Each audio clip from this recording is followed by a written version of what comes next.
The moment I saw my missing house papers sticking out of my daughter-in-law's car door pocket, I felt my heart stop. Lauren was unloading groceries. My son Ethan stood beside her, pretending to laugh about something. But all I could see was the cream-colored envelope my late husband had kept locked away for nearly 20 years. I didn't scream. I didn't accuse them. I simply looked at my son and asked, "Ethan, if you plan to sell my house, who signed the third line?" The color drained from his face. Lauren froze with her hand on the car door. And in that terrifying silence, I realized my husband had known years before he died that one day I might need protection from my own child. Before I tell you what happened next, I'd love to hear from you. If this story touches your heart, please like and subscribe. And tell me in the comments, what would you have done if your own child betrayed your trust? Also, let me know where you're watching from and what time it is in your part of the world.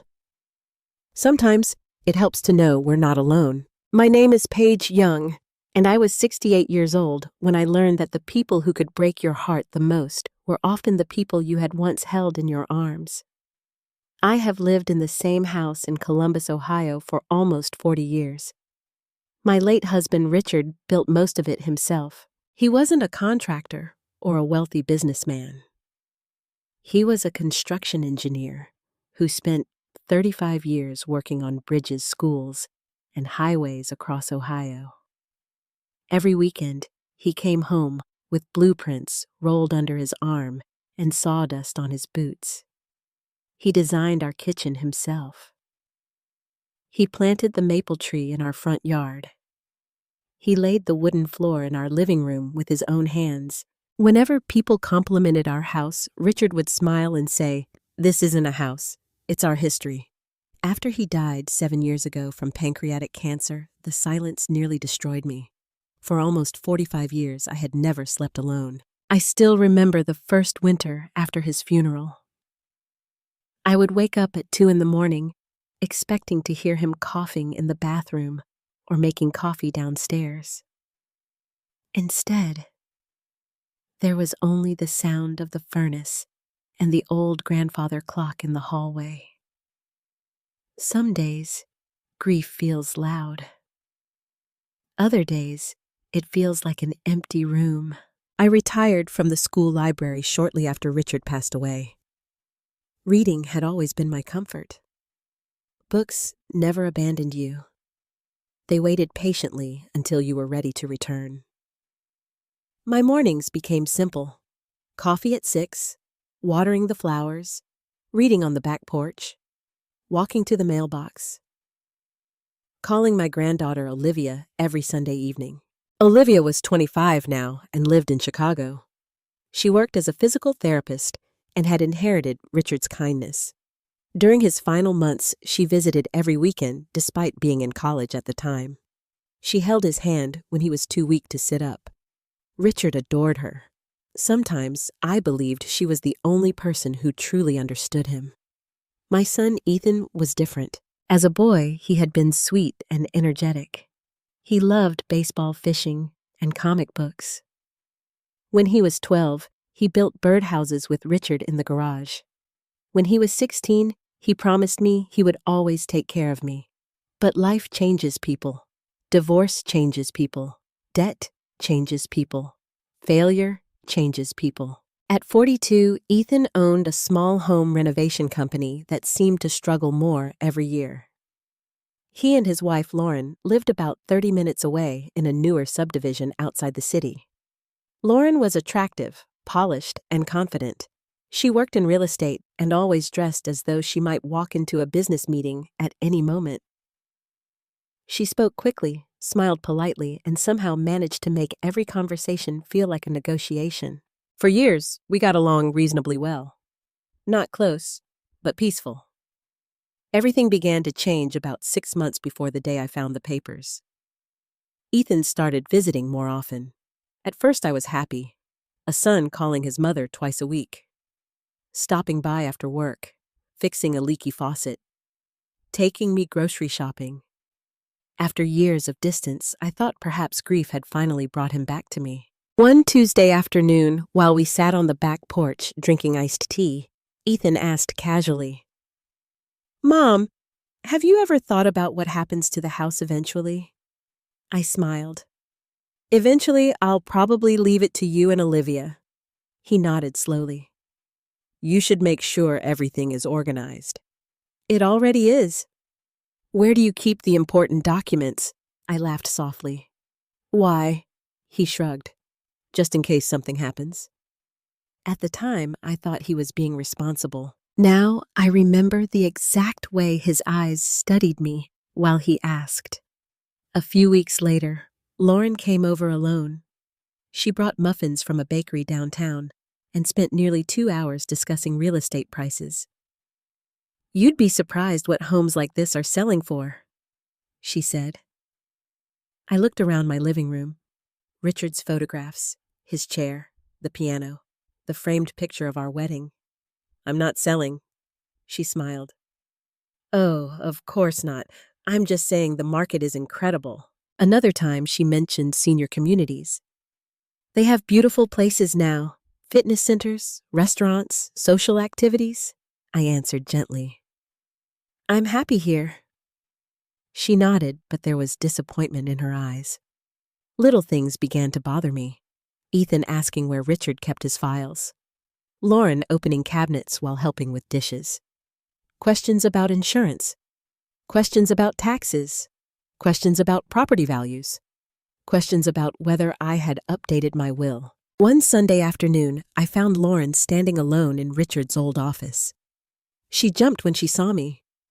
"Oh, I was just looking at the photographs." The desk drawer beside her was slightly open. Inside that drawer were several family documents. I said nothing. She smiled too quickly. I smiled back. After they left, I sat alone in Richard's chair.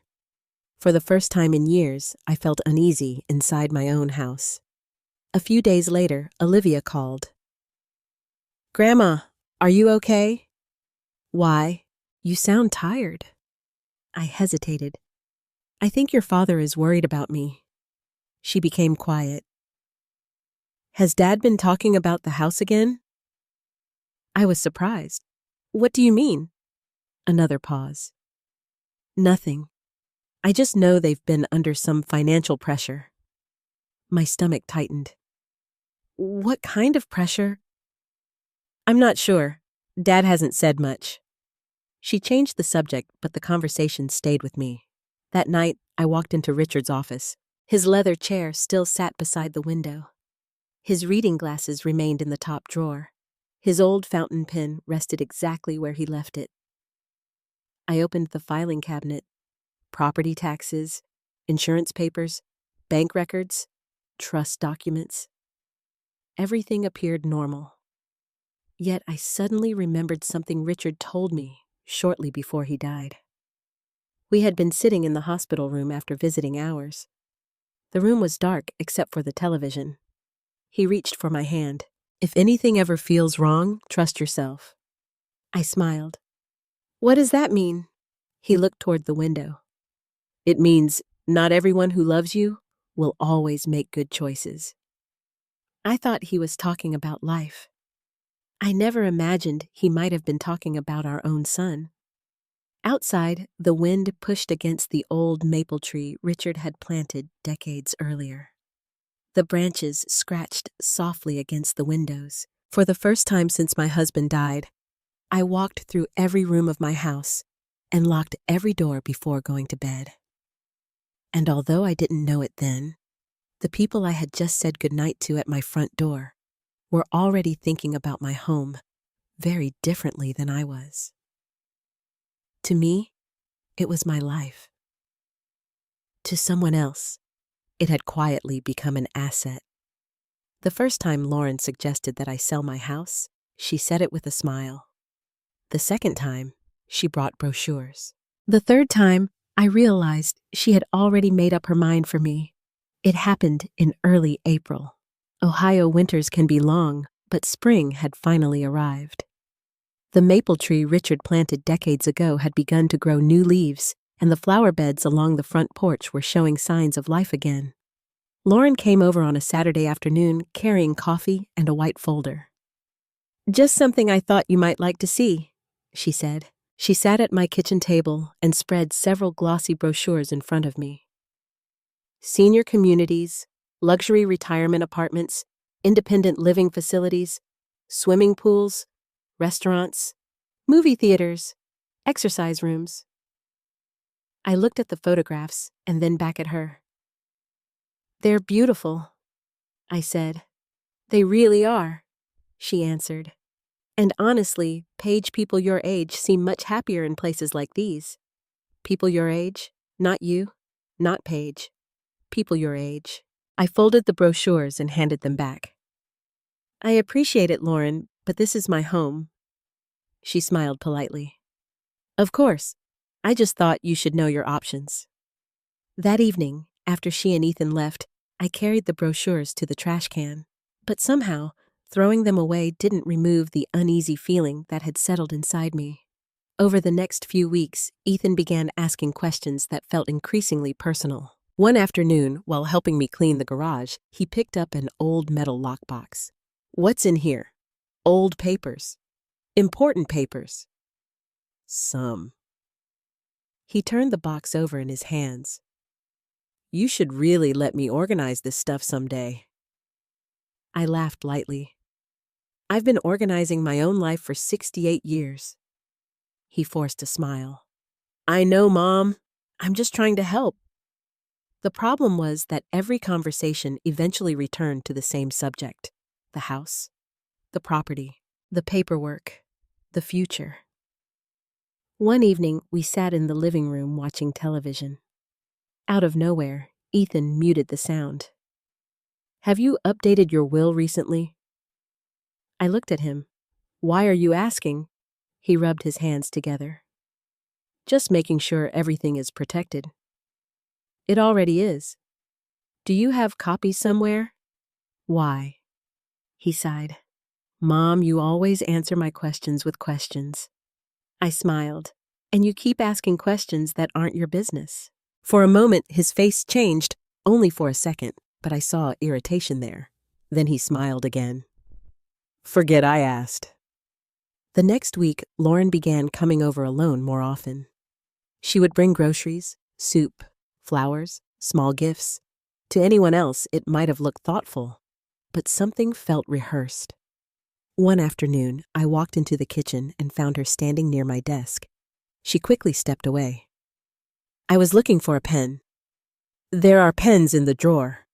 "Oh," she laughed awkwardly. I opened the drawer after she left. The file folder containing my property tax records had been moved. It was only a few inches. But when you live alone, you notice when things move, especially when your husband taught you to notice everything. Richard had always been careful. Every important document in our home had a place.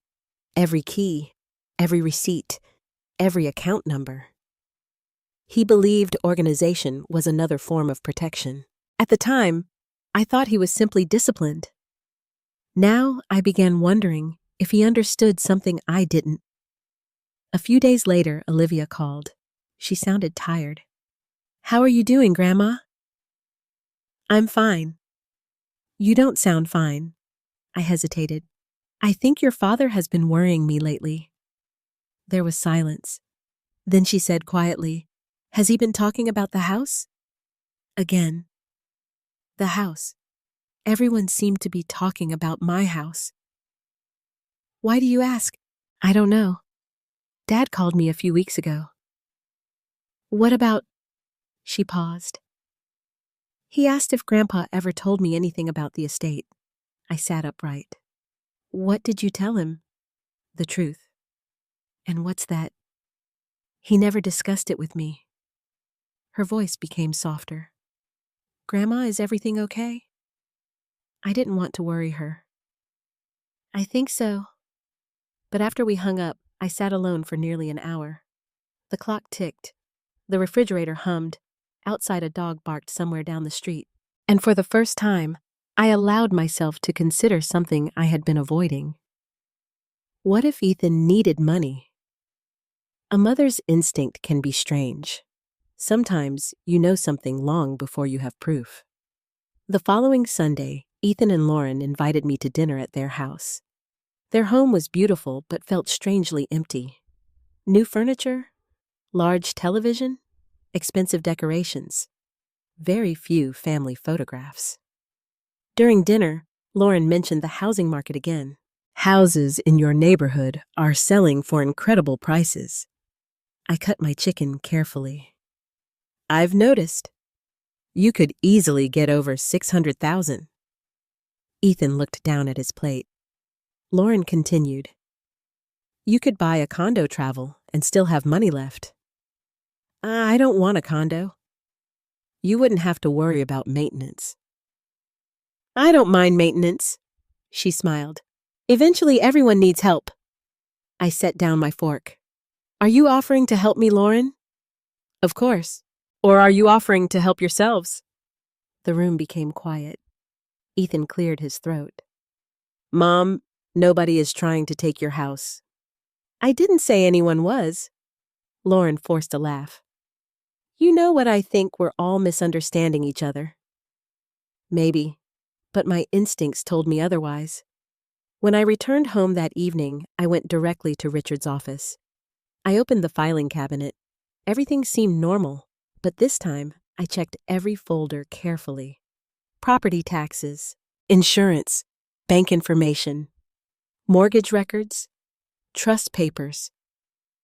Everything appeared untouched. Still, I decided to move several important documents into a locked drawer beside my bed.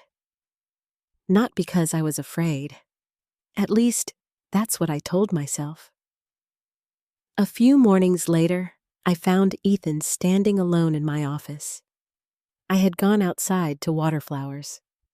When I came back inside, he was closing the filing cabinet. Oh, he said, I was looking for the warranty information for your furnace. The furnace paperwork is in the kitchen drawer. His expression froze.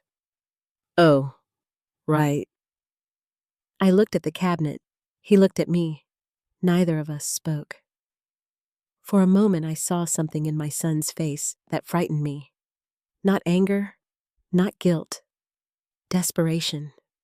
The kind of desperation that makes people justify terrible decisions. That evening after he left, I sat in Richard's chair. I remembered something he once told Ethan when he was a teenager.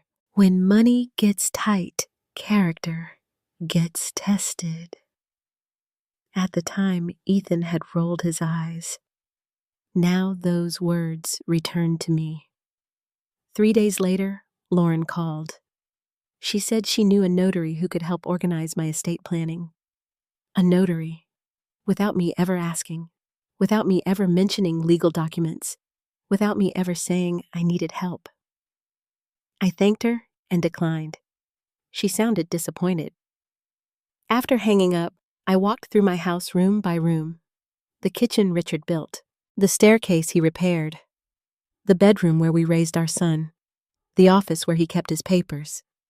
For the first time in 40 years, my own home no longer felt completely safe. And although I still didn't understand exactly what Ethan and Lauren wanted, one truth had become impossible to ignore.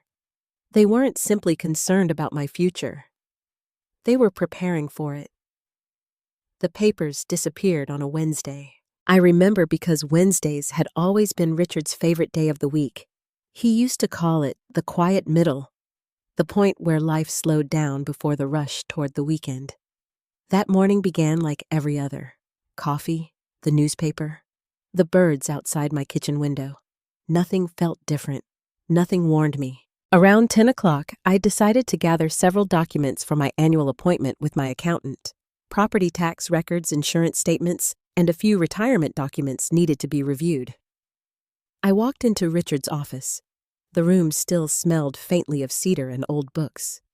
Sunlight spilled through the blinds and landed across his desk. I opened the filing cabinet. The first drawer contained household records. The second drawer held financial documents. The third drawer contained what Richard always called the important things. My hand froze. Several folders were missing. At first, I thought I had made a mistake. I pulled every file out. Insurance, bank records, vehicle titles, medical directives. But the cream-colored folder containing the deed to our house was gone. The folder containing Richard's trust documents was gone. The sealed envelope Richard had personally placed there years ago was gone. My heart began to pound. I checked the desk, the bookshelf, the closet, the bedroom, the safe in my bedroom. Nothing.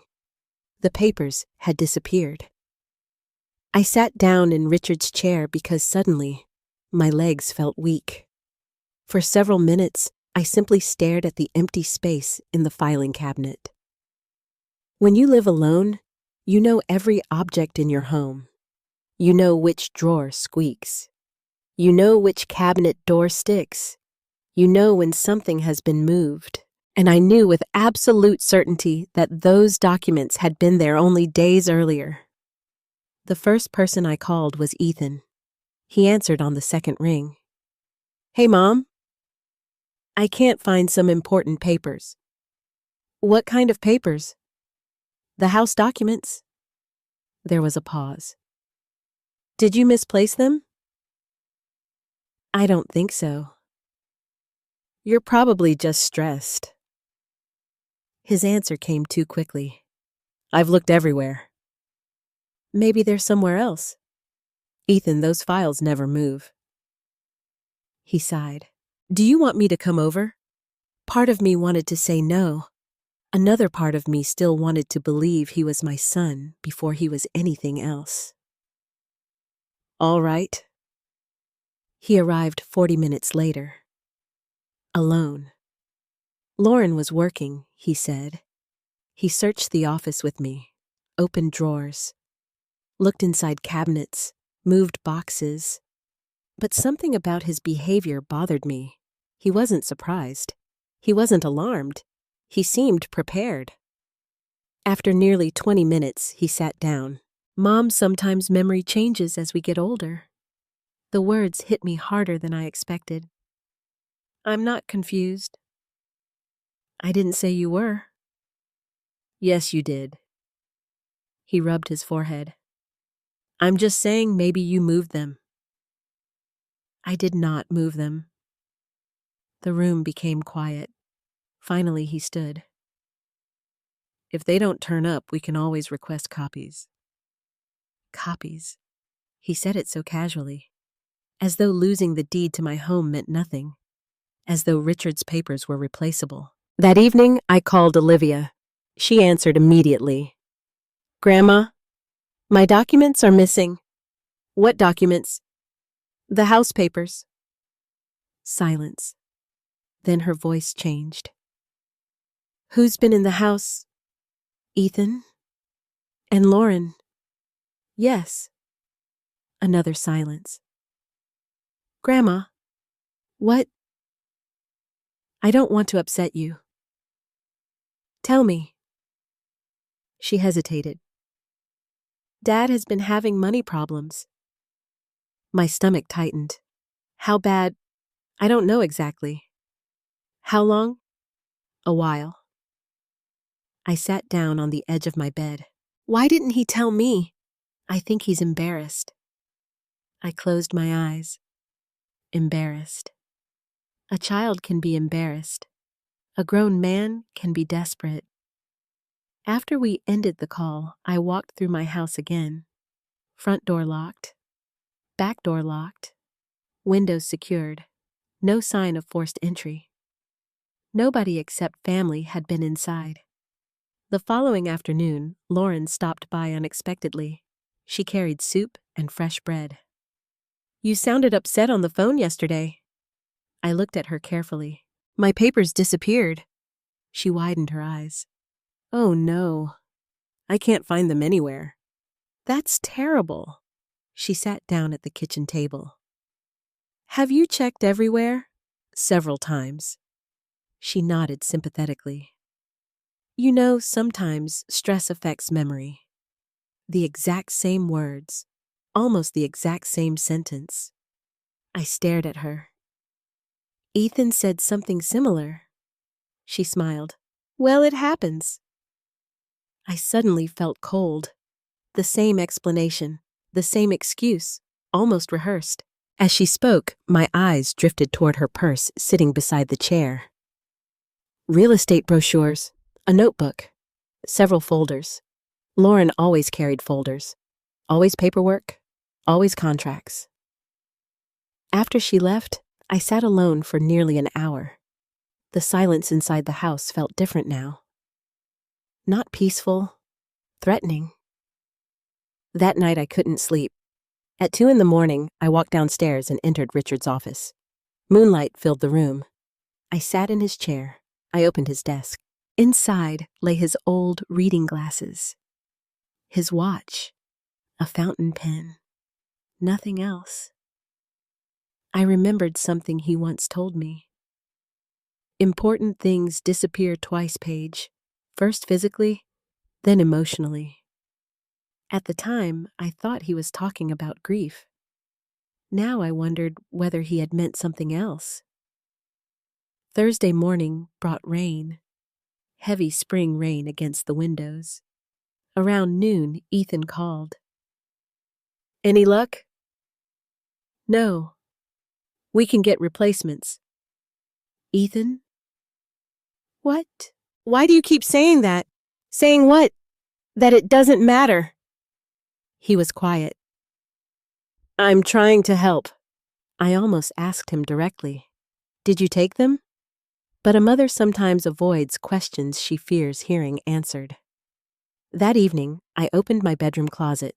Behind several old photo albums sat a small tin box Richard had owned. Inside were letters, old photographs, a few military papers from his father.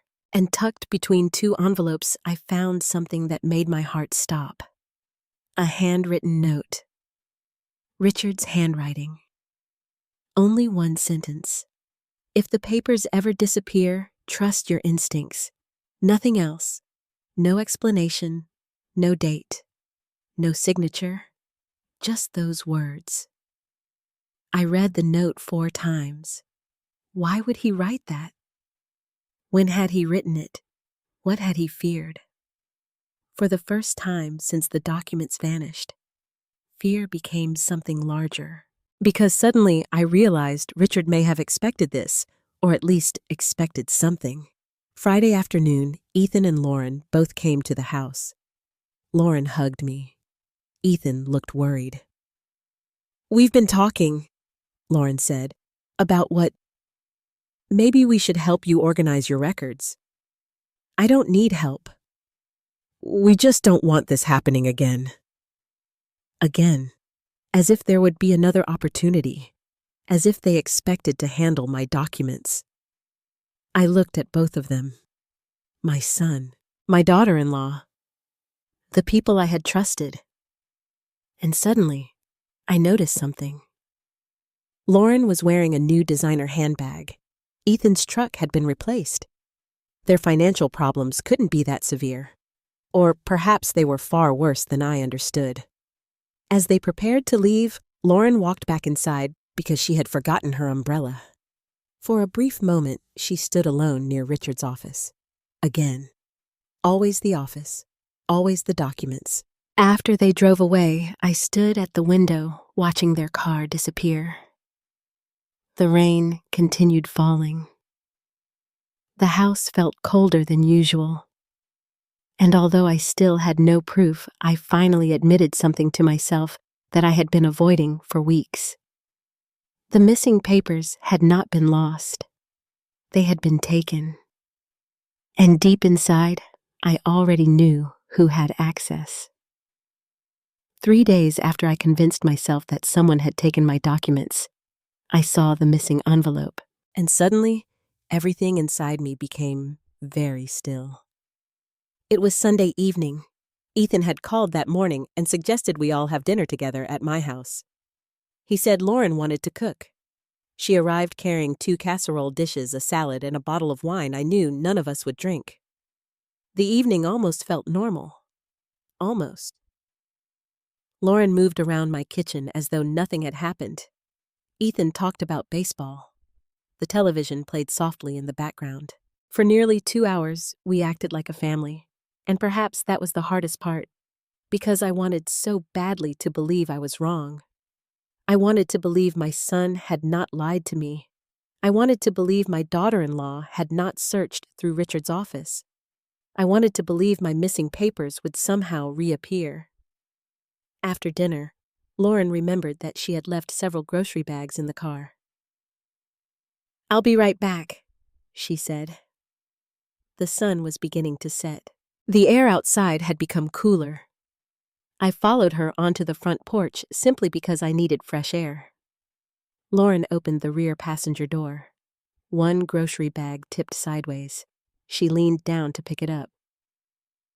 And that was when I saw it. A cream-colored envelope, partially tucked into the side pocket of the door. My heart stopped. The envelope had a faint brown stain in one corner.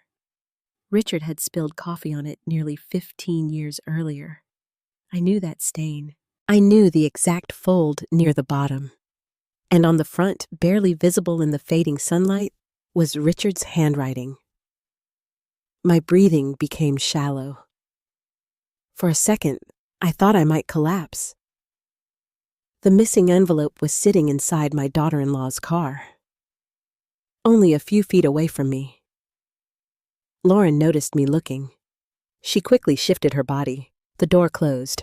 The envelope disappeared. "You okay, Paige?" she asked. I smiled. "Just tired."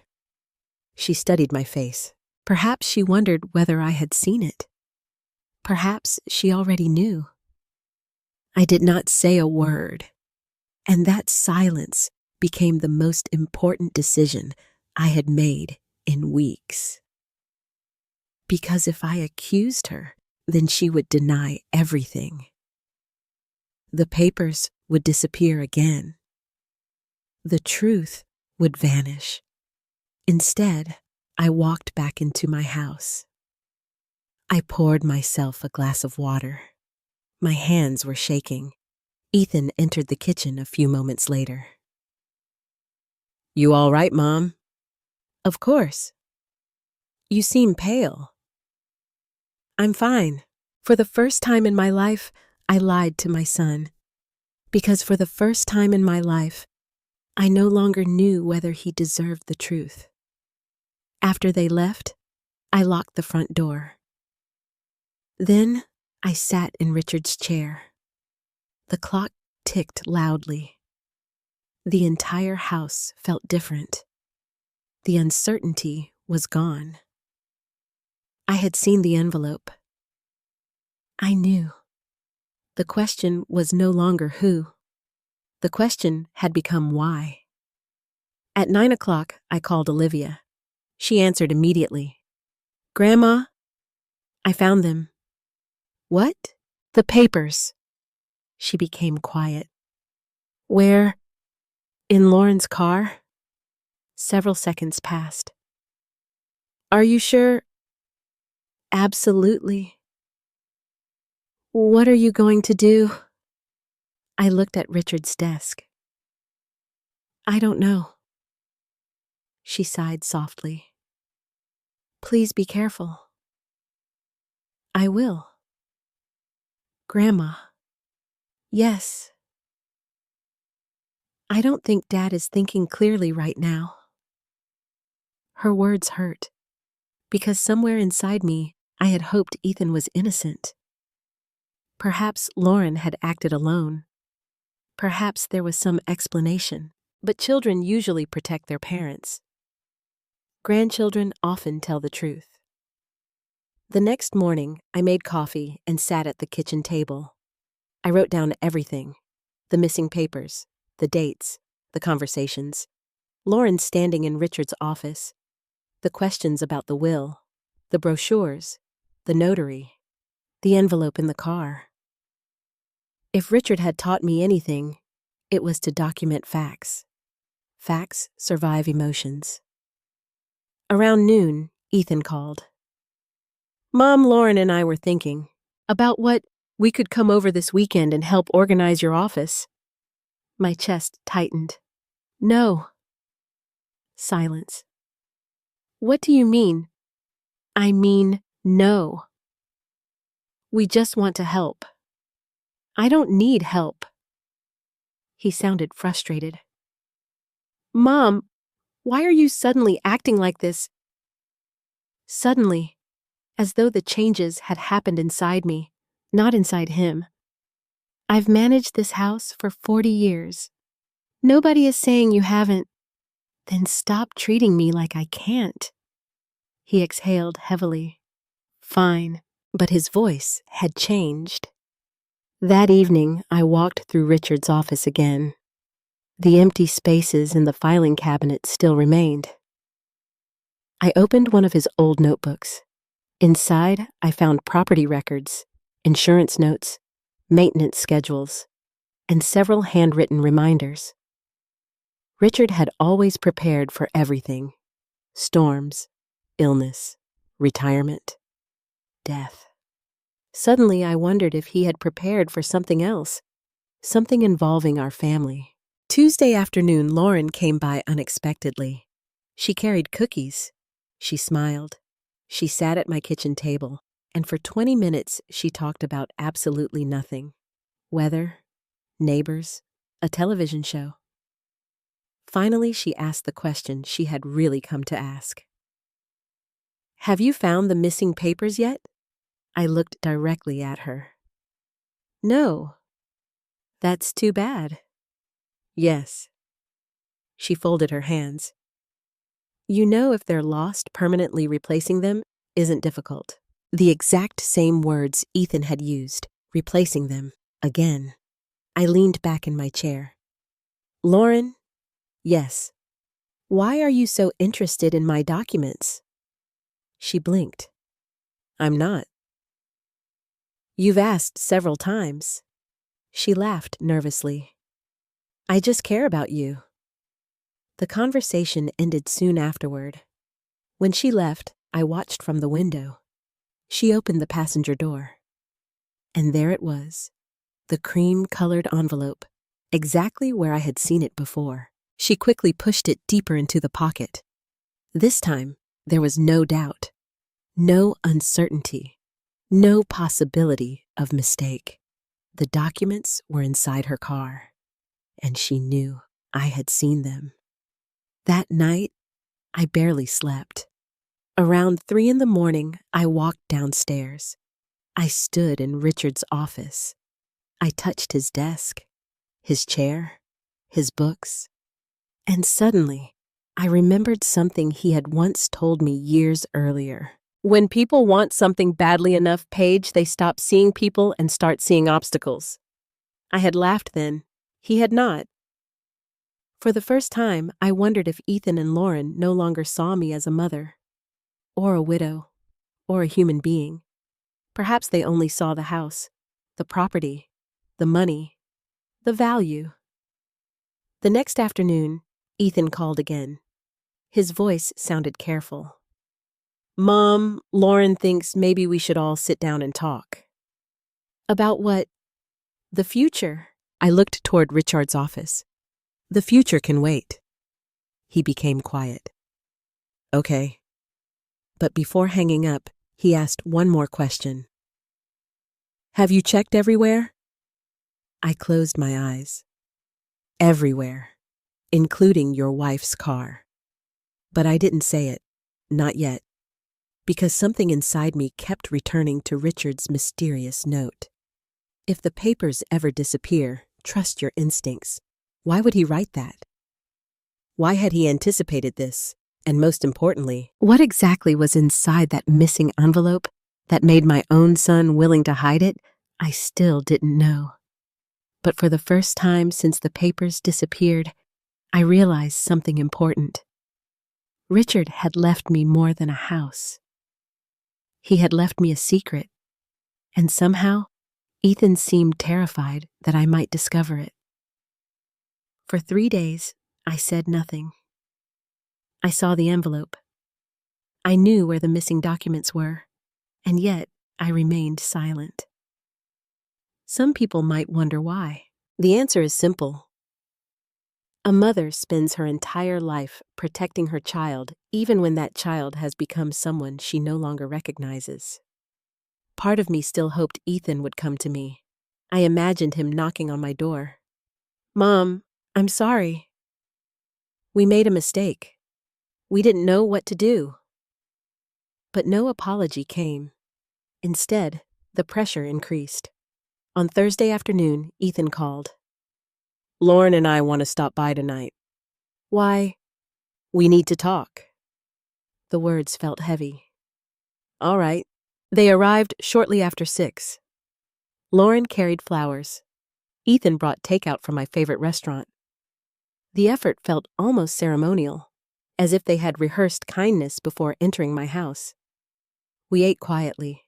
The conversation remained shallow. Weather, traffic, television. No one mentioned the papers. No one mentioned the envelope. No one mentioned Richard. Finally, Lauren folded her napkin. "Paige, we really are worried about you." I looked at her. "Why, you've seemed overwhelmed lately." "I've lost some papers. It's more than that." Ethan leaned forward. "Mom, we're concerned." I suddenly felt exhausted. Concern, help, protection. They had used these words for months. Words that sounded loving. Words that felt dangerous. Lauren reached across the table. "There are wonderful communities now." There it was again. The retirement communities, the assisted living facilities, the brochures. I slowly set down my fork. "I've already told you that I am not leaving my home. Nobody is forcing you. It certainly feels that way." Ethan sighed. "Mom, you're 68. And you live alone. So, what if you fall?" I looked directly at him. "What if I don't?" Lauren spoke gently. "We're only thinking about your future." "My future has a name." Both of them looked confused. "This house." Silence filled the room. Then Ethan said something that hurt more than I expected. "Dad wouldn't want you alone forever." I felt my chest tighten. "Don't speak for your father." "I'm his son." And I was his wife. Neither of us spoke. Lauren tried to smile. "Nobody wants to upset you." I stood up. "I'll make coffee." In the kitchen, my hands trembled.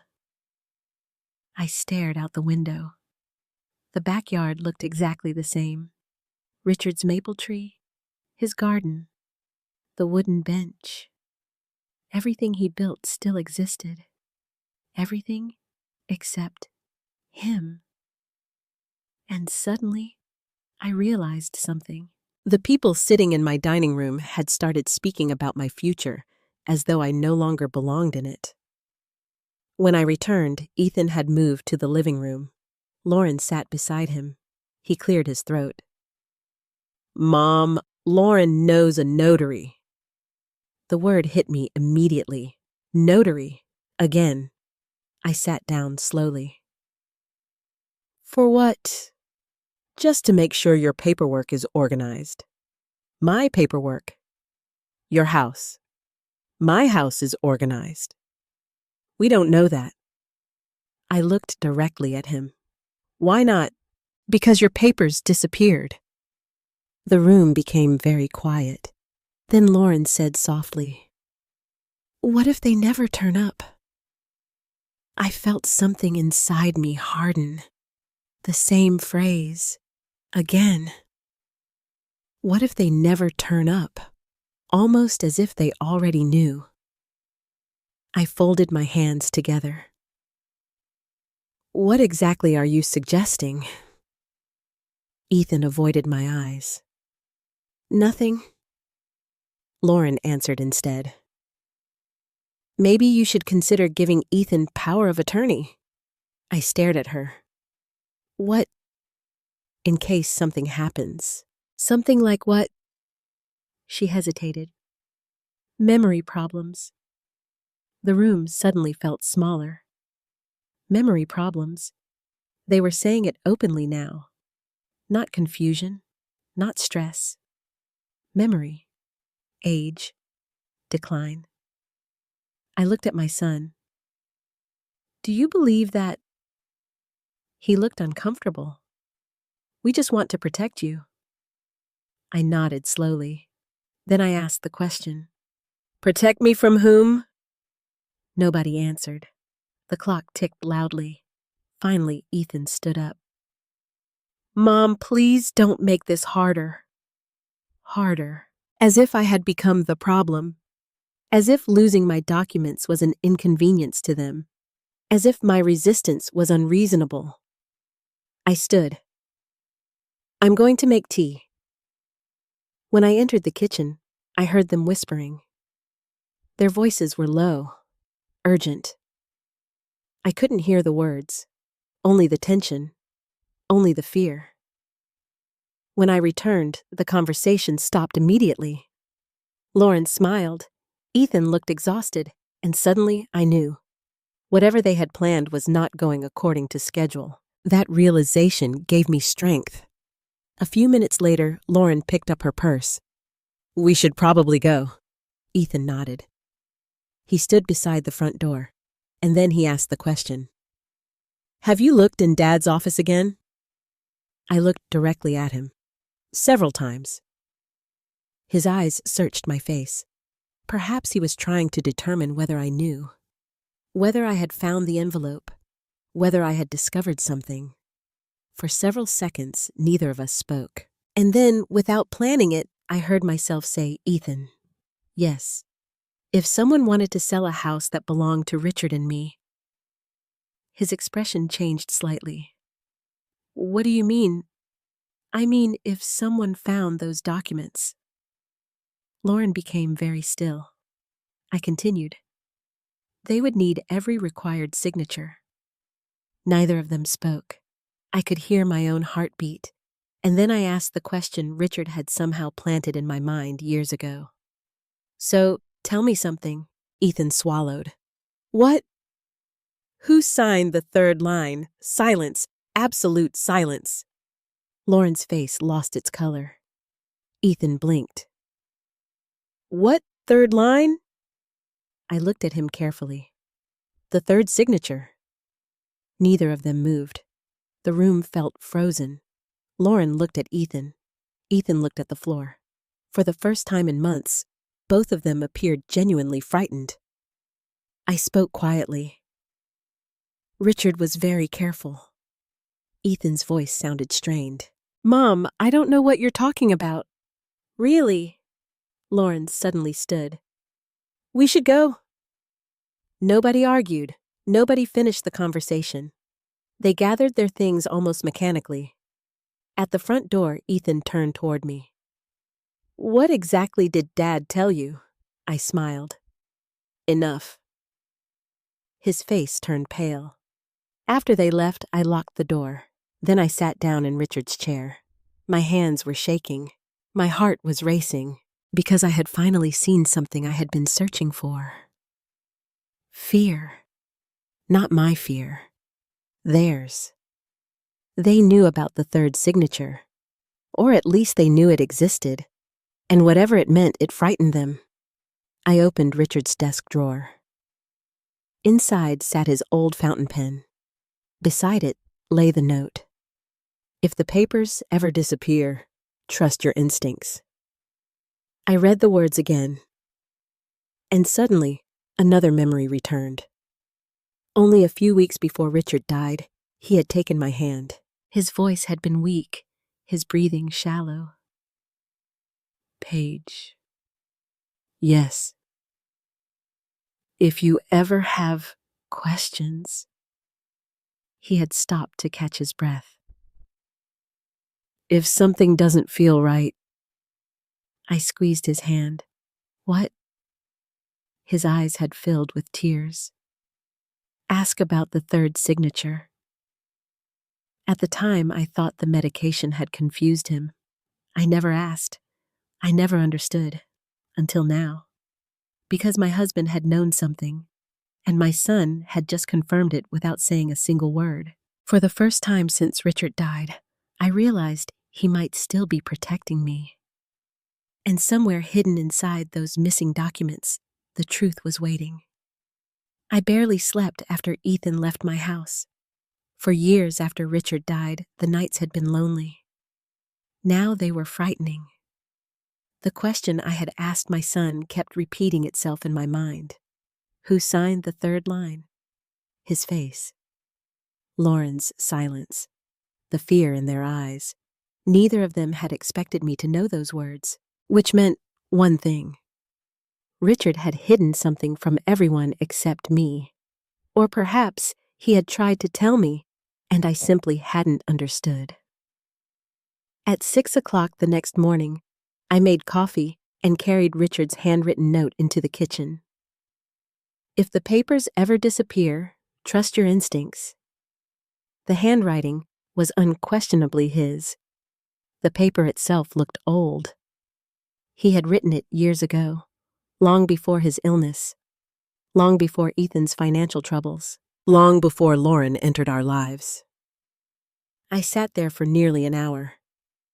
And then I remembered a name. Michael Carter, Richard's attorney. Michael had handled our wills, our trust documents, and several legal matters over the years. He and Richard had been friends for nearly 30 years. After Richard died, we spoke occasionally, but not often. I found his business card inside an old address book. My hands trembled as I dialed. The receptionist answered. Carter and Associates. My name is Paige Young. I need to speak with Michael. 1 moment later, his familiar voice came through the phone. Paige. Michael. How are you? The question nearly made me cry. I think I need your help. His tone changed immediately. What's happened? I can't explain everything over the phone. There was a pause. Come see me. His office sat downtown in an older brick building Richard had always admired. The waiting room looked exactly the same as it had 10 years earlier. The same paintings, the same furniture, the same smell of coffee and old books. Michael looked older, more gray hair, slightly thinner, but his eyes still carried the calm confidence Richard had trusted. He stood and hugged me. It's good to see you, Paige. I wish it were under different circumstances. He nodded. We entered his office. For several minutes, I explained everything. The missing documents, the questions, the envelope, the notary, the pressure, the conversation about the third signature. Michael never interrupted. When I finished, he removed his glasses. What exactly did you ask Ethan? I asked who signed the third line. And his reaction? He looked terrified. Michael leaned back. For several seconds, he said nothing. Finally, he stood and walked toward a locked cabinet. He removed a file. My name appeared on the tab. Paige and Richard Young. My heart began to race. He returned to his desk. Richard asked me to keep this if anything ever happened. I stared at him. What do you mean? He was very specific. My voice became quiet. Specific about what? You. The room suddenly felt smaller. Michael folded his hands. About a year before Richard died, he came here alone. Alone? Yes. I had never known. He told me he was worried. Worried about what? Michael hesitated. He believed money might eventually become a problem for Ethan. I looked down. Richard had seen it. years ago, before me. He loved your son? I know. But he also understood him. Tears filled my eyes. Michael opened the file. Inside sat several documents, trust agreements, letters, legal forms. One particular page had several signature lines. 3. My breathing stopped. 3 signatures. Richard's words suddenly echoed in my mind. Ask about the 3rd signature. Michael pointed to the document. This is part of the family trust. I don't understand. Your home is not owned in the traditional way. I looked up. What? When Richard updated the estate documents, he created certain protections. For me, yes. My hands began shaking. Why? Michael sighed softly.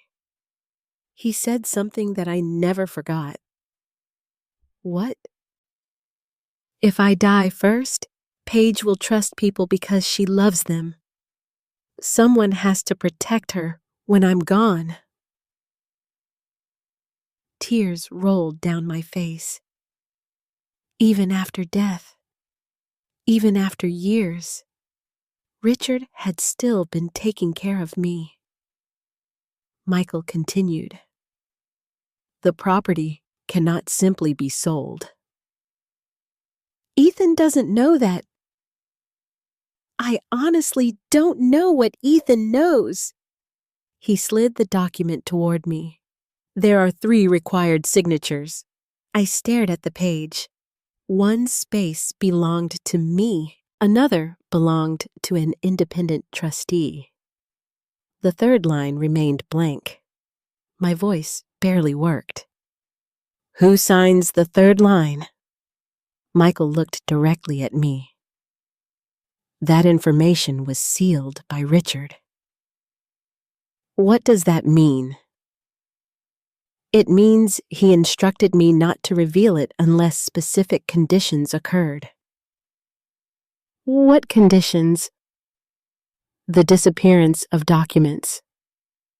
My entire body became cold. Richard had predicted this. Not exactly, not completely, but enough. Enough to leave instructions, enough to prepare, enough to create safeguards. I whispered. He knew. Michael nodded. He worried. The room fell silent. Outside the window, downtown traffic moved through the streets.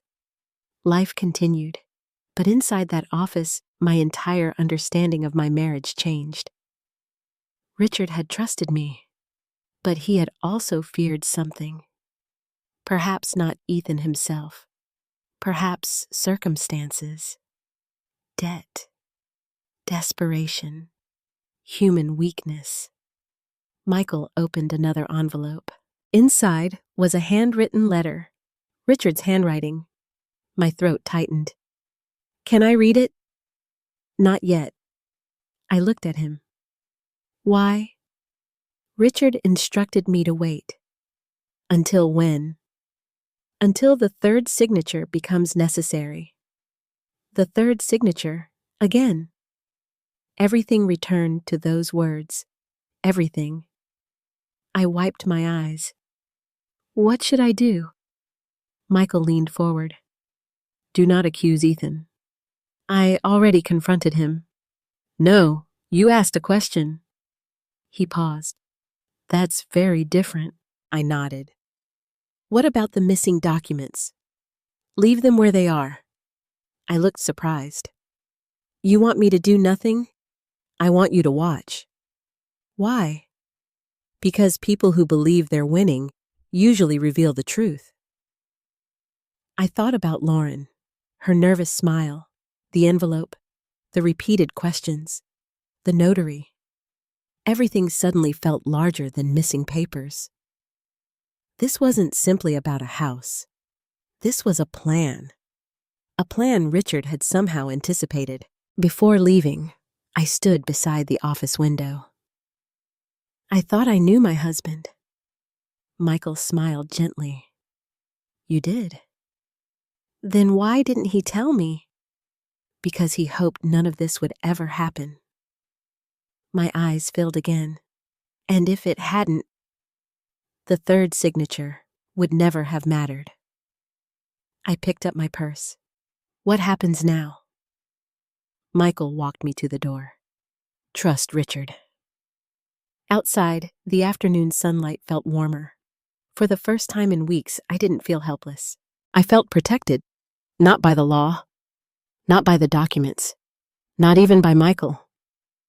By my husband, the man who had planted the maple tree, the man who built our house, the man who had quietly spent his final years making sure that if he could no longer stand beside me, something else would. As I reached my car, my phone rang. It was Ethan. For several seconds, I stared at the screen. Then I answered. Hi, Mom. His voice sounded nervous. Where are you? I looked back at Michael's office, and for the first time, I decided not to tell him the truth. Just running errands? There was a pause. Mom? Yes. Did Dad ever tell you anything about the house? I closed my eyes. Richard had been right. Something was wrong, and now my son was finally afraid. After leaving Michael Carter's office, I drove around Columbus for nearly an hour before returning home. I wasn't lost. I simply wasn't ready to walk back into my house carrying what I had just learned. Richard had known. Not everything.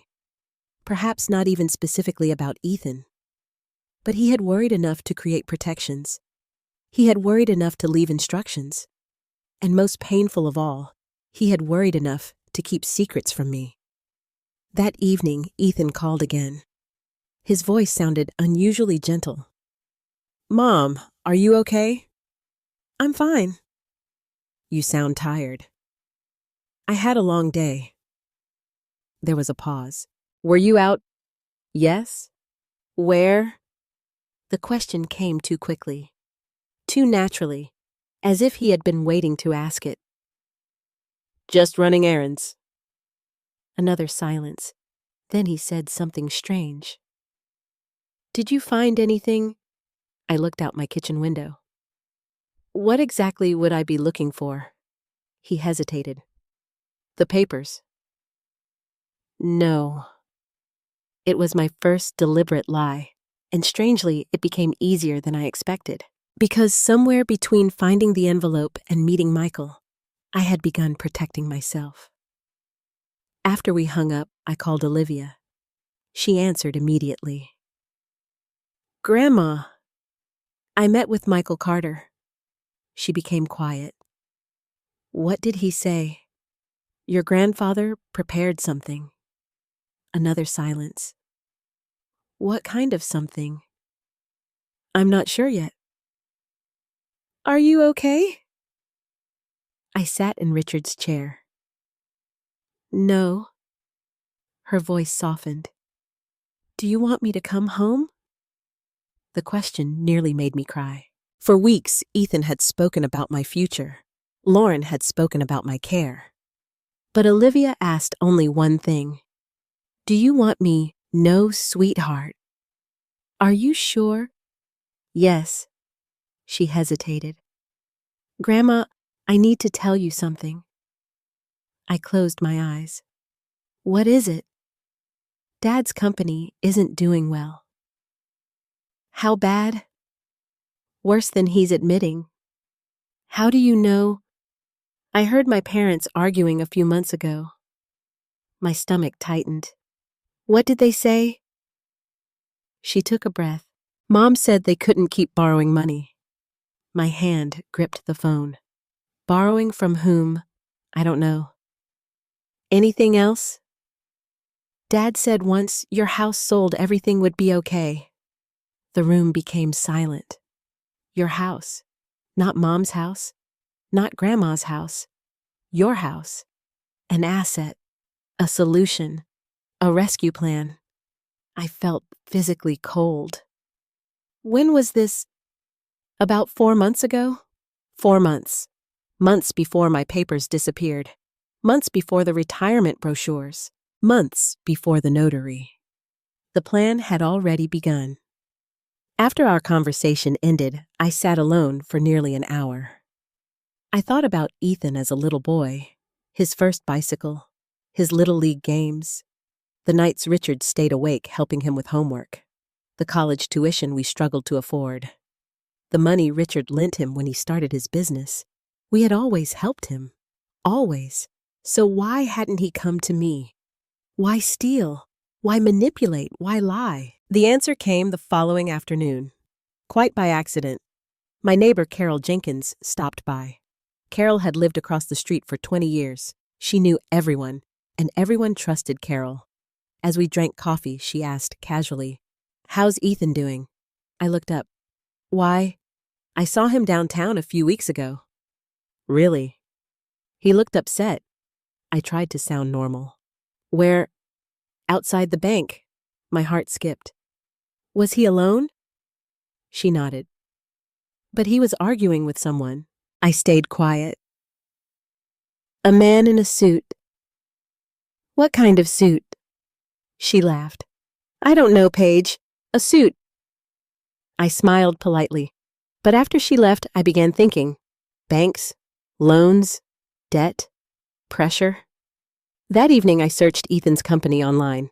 His business website still existed, but several customer reviews had appeared, complaints, delayed projects, unfinished work, refund disputes.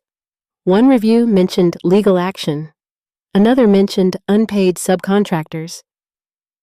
I stared at the screen. This wasn't temporary. This wasn't a bad month. This was collapse. The next morning, Lauren called. "Hi, Paige."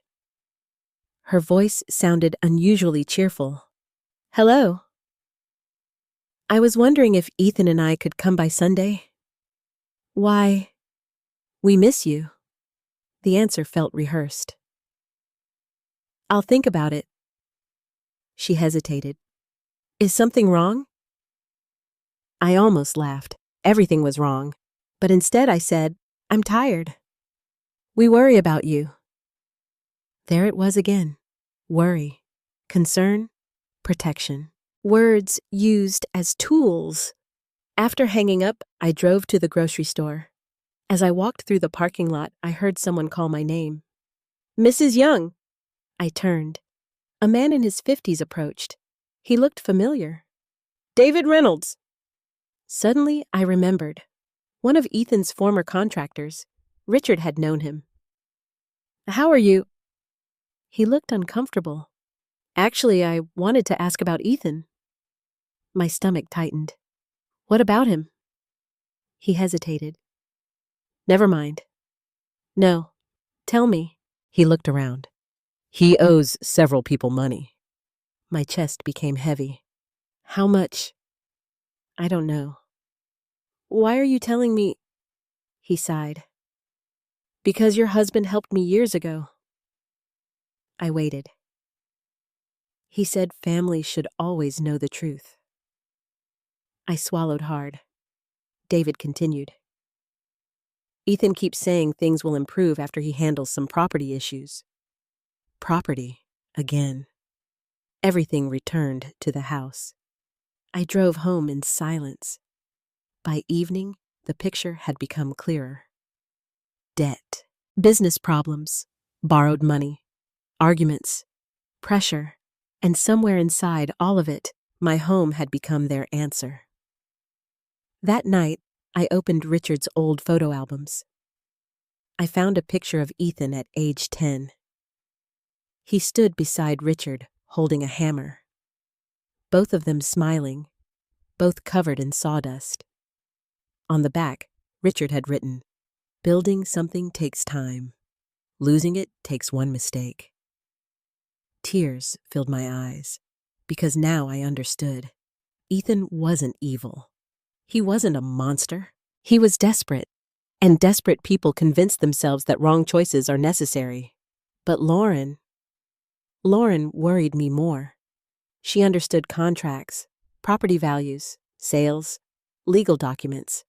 She knew exactly what those papers meant. She knew exactly why they had disappeared, and she knew exactly where they were hidden. Late that night, my phone buzzed. A text from Ethan.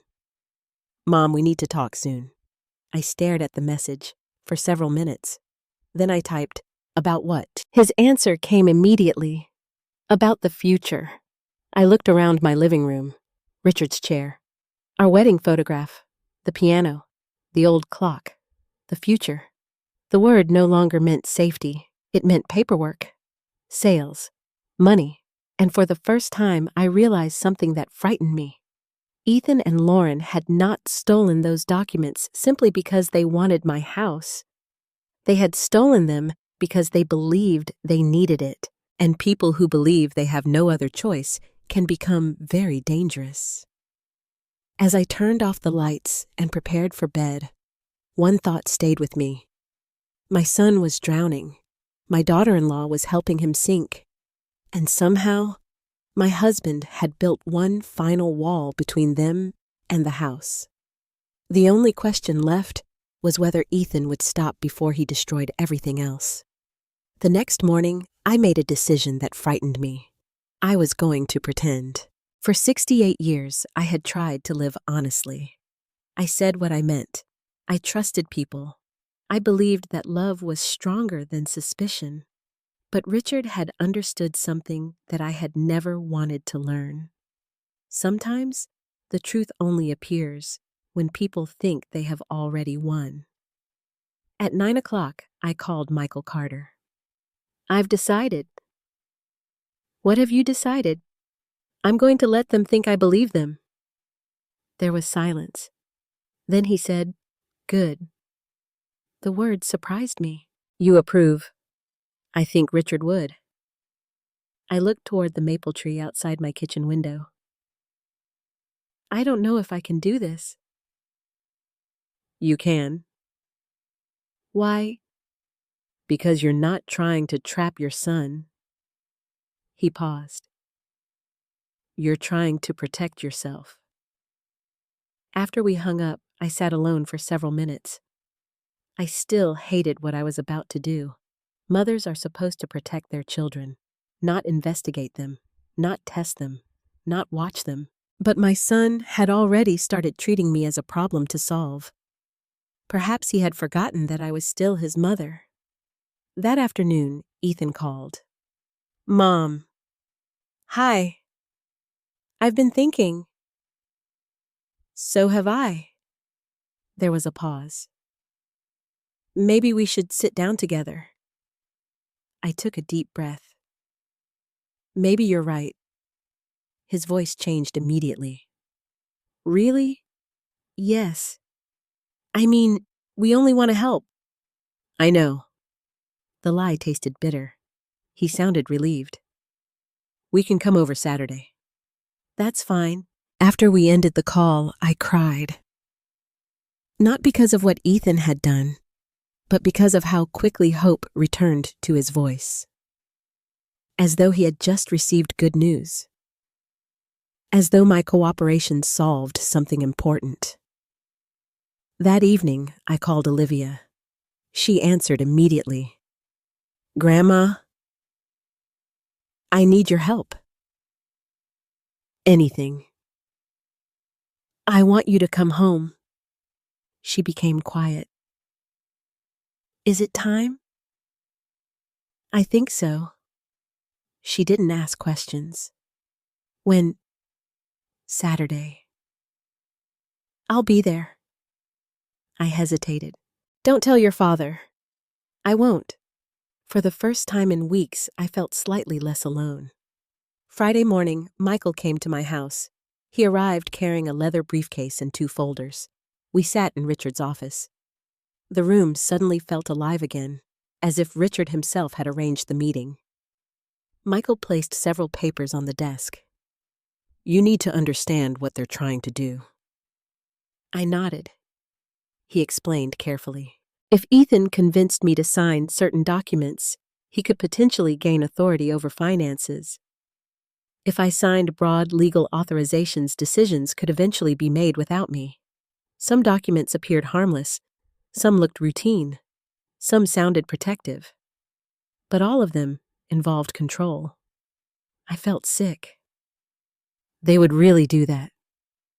Michael looked at me carefully. I don't know what Ethan would do. And Lauren, he hesitated. I think Lauren understands paperwork better than Ethan does. That answer frightened me because it was exactly what I had begun to suspect. Before leaving, Michael handed me a small digital recorder. I stared at it. I can't. Why, he's my son. And you're his mother. He folded my hand around the recorder. Protect yourself. After he left, I sat alone in Richard's chair. The recorder felt heavy in my hand. I remembered Ethan's first day of school, his graduation, his wedding, the day he held Olivia as a baby. How had we arrived here Saturday arrived with rain, the kind of soft Ohio rain Richard always loved. At 11 o'clock, Olivia arrived. The moment I opened the door, she hugged me tightly. You don't have to do this alone. Those words nearly broke me. She looked so much like Richard. The same eyes, the same calmness, the same ability to listen. We sat in the kitchen for hours. I told her everything.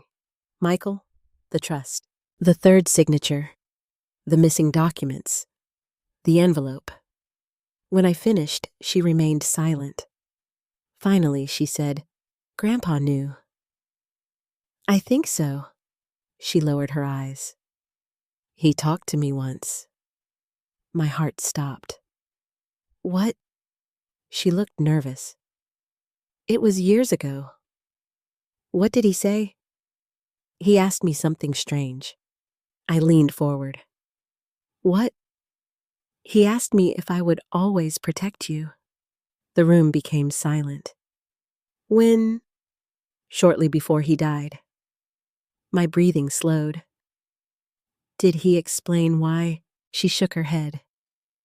He only said that someday you might need someone who loved you more than money. Tears filled my eyes. Richard had been preparing. Not because he distrusted everyone, because he understood human weakness. At 3 o'clock, my phone rang. Ethan. I answered. Hi, Mom. Hello? Lauren and I wanted to stop by tomorrow. All right. His voice sounded almost excited. We can bring some paperwork. Paperwork. There it was. Finally. What kind? Nothing major. I looked at Olivia. She quietly listened. We'll explain everything. I answered gently. That sounds fine. After the call ended, Olivia looked frightened. He's really doing it. I nodded. Yes. That evening, we walked through the house together. The living room, the kitchen, Richard's office, the garage. Every corner held memories. Grandpa loved this house. He did. She touched the wooden staircase. He built this. Yes. She turned toward me. He wouldn't want you to lose it. I know. She hesitated. Grandma? Yes. If Dad asks you to sign anything, I won't. But deep inside, I already knew tomorrow would change everything. Late that night, after Olivia went upstairs, I sat alone in the kitchen. The digital recorder rested beside my coffee cup. The house was quiet. Outside, rain tapped against the windows. I suddenly remembered something Richard once said while repairing the back porch. When people believe something belongs to them, they stop asking for it. At the time, I hadn't understood. Now I did. Ethan no longer behaved like a son asking for help. He behaved like a man waiting for ownership. Around midnight, I heard footsteps. Olivia entered the kitchen. She sat beside me. Can't sleep. No. She reached across the table and held my hand. Exactly as Richard used to.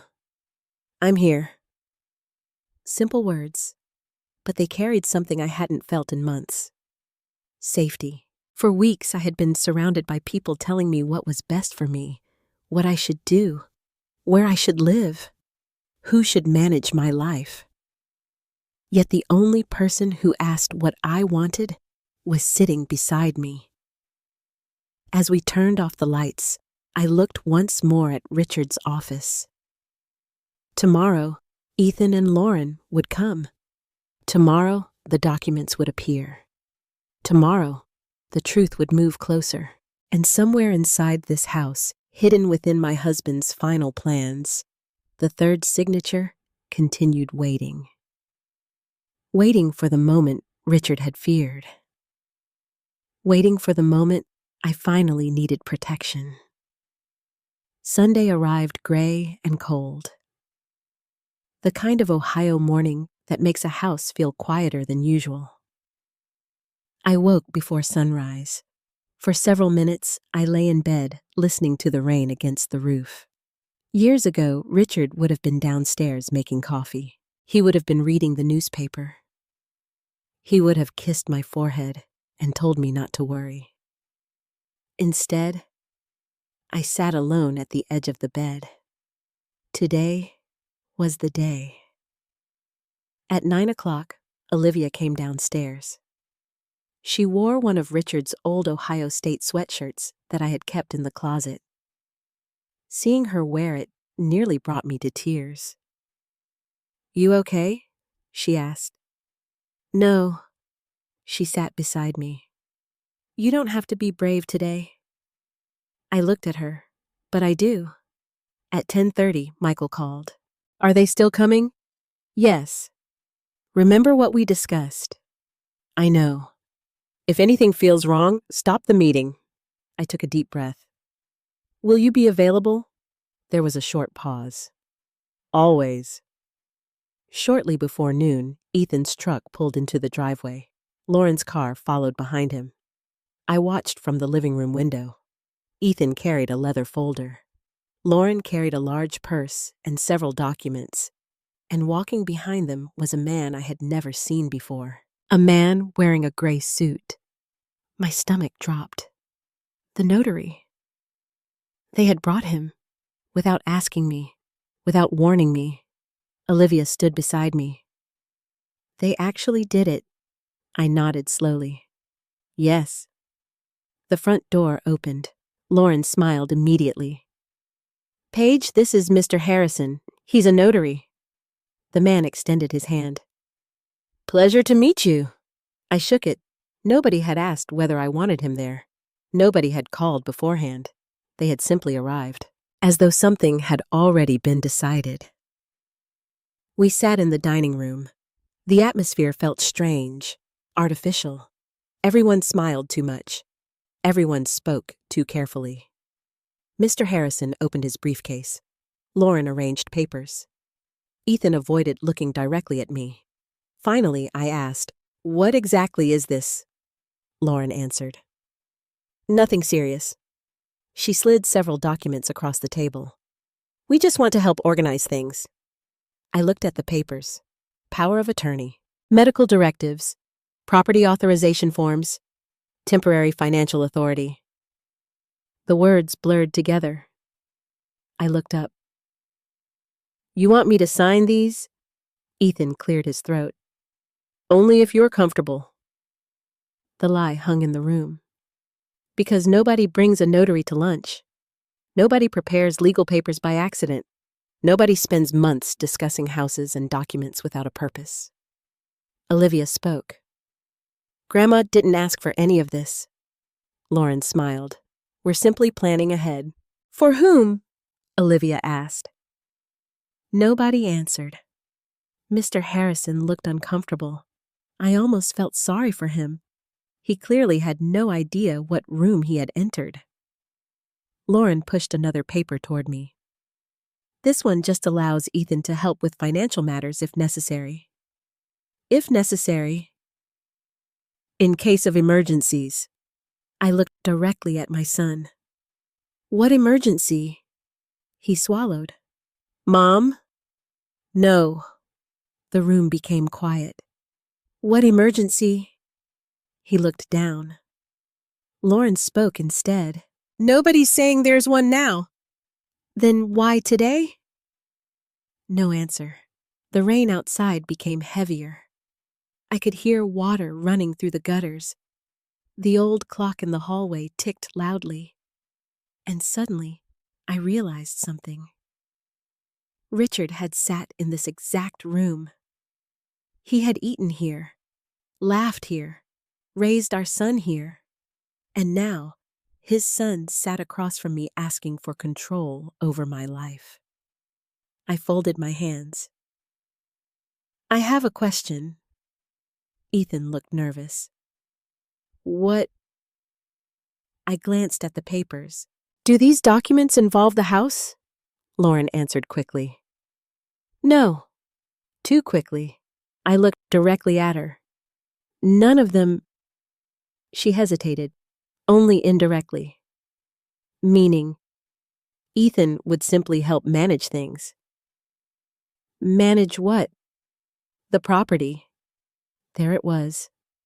Finally, the property, the house, the real reason. Olivia stood. I think this meeting is over. Ethan looked frustrated. Nobody asked you. She stared at him. She's my grandmother. She's my mother, and you're treating her like a client. The room exploded into silence. For a moment, nobody moved. Then Ethan stood. That's unfair. Olivia folded her arms. Is it? Lauren interrupted. Everyone needs to calm down. I looked at the documents again. Then I looked at Ethan, my little boy, the teenager Richard taught to drive, the young man who once cried after his first heartbreak. He looked exhausted, older, defeated. And suddenly, I understood something. He wasn't leading this. He was following it. Lauren was organized. Lauren understood contracts. Lauren understood property. Ethan understood debt. Together, they had created this moment. I picked up one of the documents. Where did these come from? Lauren answered. My attorney prepared them. Your attorney? Yes. My attorney wasn't consulted. Silence. My husband's attorney wasn't consulted. More silence. Then I placed the paper back on the table and asked the question. The question Richard had carried with him. The question that had frightened my son days earlier. If this concerns my property. Ethan became still. I looked directly into his eyes. Who signed the third line? Nobody moved. The notary looked confused. Olivia stared at her father. Lauren's face lost its color. Ethan's breathing changed. What? The third signature. My voice remained calm. The one Richard told me about. Lauren immediately stood. Paige, I don't know what you're talking about. I ignored her. Ethan? He looked pale. Mom.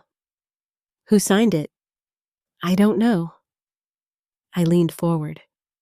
Then why are you trying to use documents you don't understand? The room became completely silent. Even the rain seemed quieter. Mr. Harrison finally spoke. Perhaps I should leave. Nobody stopped him. He gathered his papers and quickly walked toward the front door. The moment he disappeared, Lauren spoke. This is ridiculous. I looked at her. Is it? You've become suspicious of everyone.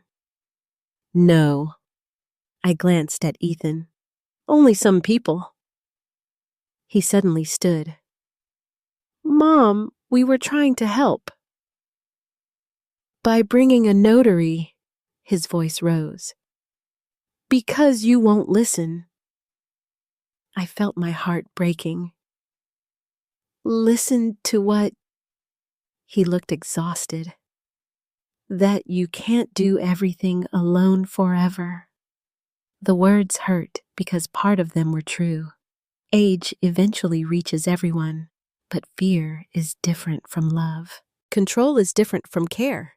And paperwork is different from family. I stood slowly. I want you both to leave. Lauren looked shocked. Paige? No. Ethan stared at me. Mom, I said leave. Nobody moved. Then Olivia walked beside me. And suddenly, Ethan understood something. He was no longer standing across from an old woman. He was standing across from the family he had almost lost. As they reached the door, Ethan turned. His eyes were wet. What did Dad tell you? I looked at him for several seconds. Then I answered quietly. Enough to know that he was protecting me. The front door closed. The house became silent. Olivia held my hand. Outside, their cars pulled away. And somewhere deep inside the house, Richard built the truth was finally moving toward us, because now Ethan knew something terrifying. I wasn't alone. And whatever Richard had hidden behind the third signature was still waiting. The morning after Ethan and Lauren left my house, I found myself standing in Richard's office before sunrise. The room was dark except for the small lamp on his desk. For years, I had entered this room to feel close to him. Now I entered it looking for answers. The previous afternoon had changed everything. The papers, the notary, the fear in Ethan's eyes, the panic on Lauren's face, and most importantly, the question neither of them could answer. Who signed the third line? At 8 o'clock, Michael Carter arrived. Olivia opened the door. He carried his familiar leather briefcase. This time, however, his expression was serious. I think it's time, he said. My heart immediately began to race. Time for what? We sat in Richard's office. Rain clouds still covered the sky outside. The maple tree moved gently in the wind. Michael placed several folders on Richard's desk. Then he removed his glasses. Paige, what happened yesterday confirms something. What? Your husband's protections need to be activated. I looked at him. What does that mean? He opened one of the folders. Inside were copies of legal documents I had never seen. The house is owned by the Young Family Trust. I know that much. But there is more. He carefully slid one page toward me. 3 signature lines. I stared at them. My signature, an independent trustee, and the third line, blank. My voice was barely audible. Who signs it? Michael folded his hands. When Richard came to see me before his death, he gave very specific instructions. About me? Yes. He looked directly into my eyes. He said that if you ever felt pressured, manipulated, or isolated regarding the house, I was to reveal the structure of the trust. Olivia leaned forward. So, Grandpa expected this. Michael sighed. I don't think he expected it. He paused. But he prepared for it. Tears filled my eyes. Even now, years after his death, Richard was still protecting me. Michael opened another document. The house cannot be sold with Paige's signature alone. I looked up. What? It also cannot be sold with Ethan's permission. Olivia frowned. Dad doesn't have any authority. No. What about power of attorney? I asked. Power of attorney does not override the trust. For the first time in weeks, I felt myself breathe normally. The walls of the house suddenly felt stronger. Richard had built them twice, once with wood, once with paper. Michael continued. The second signature belongs to the independent trustee.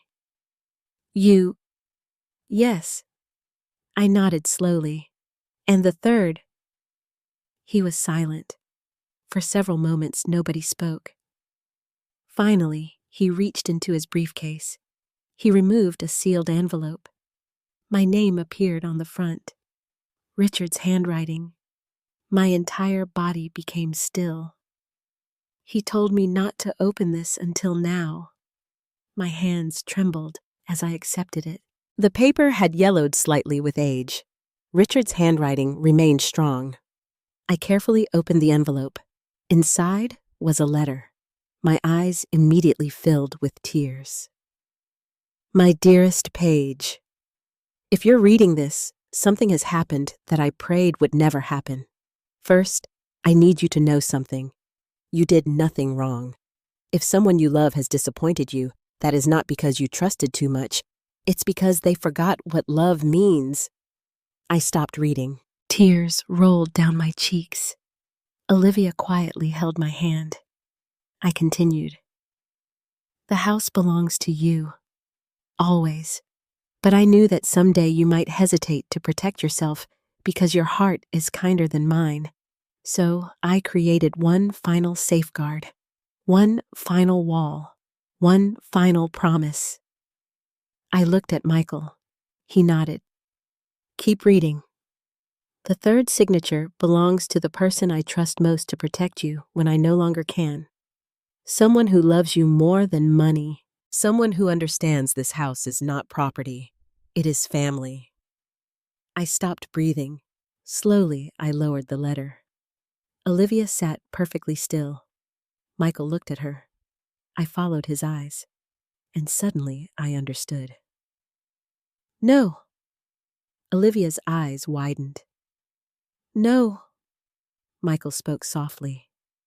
Richard appointed Olivia. The room became completely silent. My granddaughter, my sweet granddaughter, the child who sat beside Richard during chemotherapy, the girl who called every Sunday, the young woman who had come home the moment I asked. Olivia covered her mouth. What? Michael handed her another document. Your grandfather made you the protective beneficiary. Tears filled her eyes. I didn't know. He wanted you to know only if it became necessary. I looked at her. You knew something. She nodded slowly. He asked me one question. What? He asked if I would always protect you. The room became quiet. I suddenly remembered their conversations, their closeness, their walks, the hours they spent together after his diagnosis. Richard had chosen her, not because he loved Ethan less, but because he trusted Olivia more. Michael continued. Any sale of the property requires 3 signatures, he pointed. Paige, then himself. And Olivia, my granddaughter began crying. I can't believe Grandpa did this. I reached for her hand. He believed in you. Michael leaned back. Ethan has absolutely no legal authority over this house. What about Lauren? Olivia asked. None. What about the papers they took? Michael's expression hardened. The documents were useless without understanding the trust. I suddenly understood something. Ethan and Lauren thought they had stolen control. Instead, they had stolen papers they couldn't use. Richard had protected everything. My home, my future, my dignity. And somehow he had done it without making me feel afraid while he was alive. For nearly an hour, Michael explained the trust. Richard had transferred ownership years before his death. Taxes had been addressed, protections had been built, restrictions had been established, and every major decision required multiple people. No single person could force a sale. No one could pressure me. No one could isolate me. No one could take the house. When Michael finally finished, the room became quiet. Olivia wiped her tears. I don't want Dad to hate me. Michael answered gently. This isn't about punishment. I looked at Richard's letter. It's about protection. Suddenly, my phone rang. Ethan. All 3 of us stared at it. The screen glowed. My son, the little boy Richard taught to ride a bicycle, the man sitting inside financial ruin, the man who had brought a notary into my home, the man who still didn't know the truth. I answered. Hello? His voice sounded exhausted. Mom. Yes. We need to talk. I looked at Michael. I looked at Olivia. Then at Richard's letter. I agree. He hesitated. When? I took a deep breath. Tomorrow. Another pause. Is Michael Carter involved? My heart skipped. He knew. Or at least he suspected. Why do you ask? His voice became quiet. Because Dad trusted him. I looked down at the third signature. At Olivia. At Richard's final act of love. And for the first time in this entire nightmare, I realized something. My husband had not only protected the house, he had chosen who would protect me. And he had been right. I did not sleep the night after learning that Olivia was the third signature. The truth should have made me feel safe. Instead, it made me grieve all over again. Because Richard had loved me enough to prepare for a future he would never see. And somehow he had known exactly who would stand beside me when he no longer could. Olivia, my granddaughter, my protector. The next morning, she sat with me at the kitchen table drinking coffee from Richard's favorite mugs. Neither of us spoke for several minutes. Finally, she said quietly, I wish Grandpa had told me. I looked at her. He wanted you to live your life. She nodded. But he trusted me. Yes. Tears filled her eyes. I don't know if I deserve that. I reached across the table. He thought you did. At 11 o'clock, my phone rang. Ethan, again. I answered. Hello. His voice sounded exhausted. Mom, can I come over? I looked at Olivia. She remained silent. Why? I need to talk to you. About what? A long pause. Everything. I agreed. He arrived alone. No Lauren. No papers. No folders. Just my son. He looked older than he had only a few days earlier. Dark circles under his eyes. Wrinkled clothes. Unshaven. As he entered the house, his eyes immediately landed on Olivia. His face changed. What are you doing here? She stood. Grandma asked me to come. He looked uncomfortable. This is between Mom and me. I spoke before Olivia could answer. No. He looked surprised. What? This concerns all of us. For a moment, I thought he might leave. Instead, he sat down. Nobody spoke. The clock ticked. The refrigerator hummed. Finally, Ethan looked at me. Did you meet with Michael? I answered honestly. Yes. His shoulders dropped. He looked toward the floor. So it's true. My heart skipped. What is... He laughed bitterly. Dad never trusted me. The room became silent. Olivia spoke quietly. That's not true. He looked at her. Then why you? She froze. For several seconds, nobody moved. Then Ethan whispered, You're the third signature. It wasn't a question. He knew. I felt cold. How long have you known?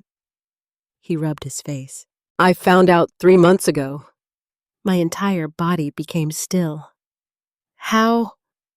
Dad left copies with Michael. Michael didn't tell you. No. His voice became harder. I found references. Olivia looked shocked. You knew? He nodded. I knew somebody else had authority. He looked at her. I just didn't know it was you. Tears appeared in Olivia's eyes. I never asked for it. He laughed softly. No, Grandpa gave it to you. The pain in his voice was unbearable. Not anger, not jealousy, pain. Because suddenly, my son realized something. His father had trusted his daughter more than him. I spoke gently. Richard loved you. He looked at me. Then why? I didn't know how to answer. Fortunately, Olivia did. Because Grandpa worried. Ethan stared at her. He worried about money. Silence. He worried about pressure.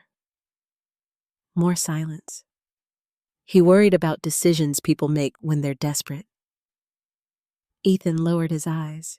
For the first time, nobody denied it. Nobody argued. Finally, I asked the question that had been living inside me for weeks. How much do you owe? His head lifted.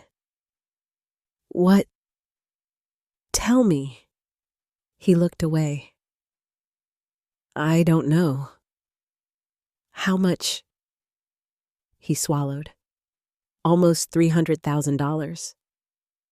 The room went silent. Olivia gasped. I felt dizzy. 300,000. Business loans, credit cards, private lenders, failed projects. Everything suddenly made sense. I sat down slowly. When, over several years. Why didn't you tell me? His eyes filled. Because I was ashamed. There it was. Not greed, shame, not cruelty, failure. But shame does not excuse betrayal. I asked quietly, Did you take the papers? He closed his eyes. Yes. Olivia began crying. I felt my heart break. Why? His voice cracked. Because I thought if I understood the trust, I could fix everything. By selling my house? He didn't answer. And that answer was enough.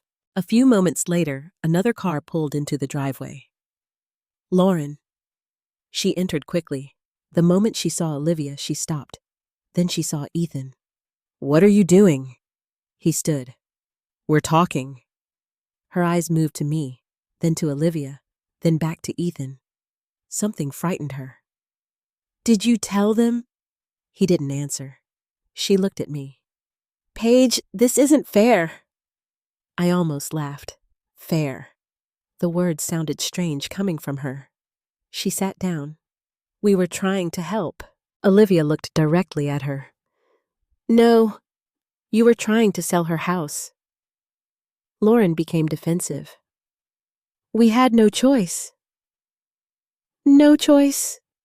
Tears suddenly filled Lauren's eyes. You think this is easy? The room became quiet. She looked at me.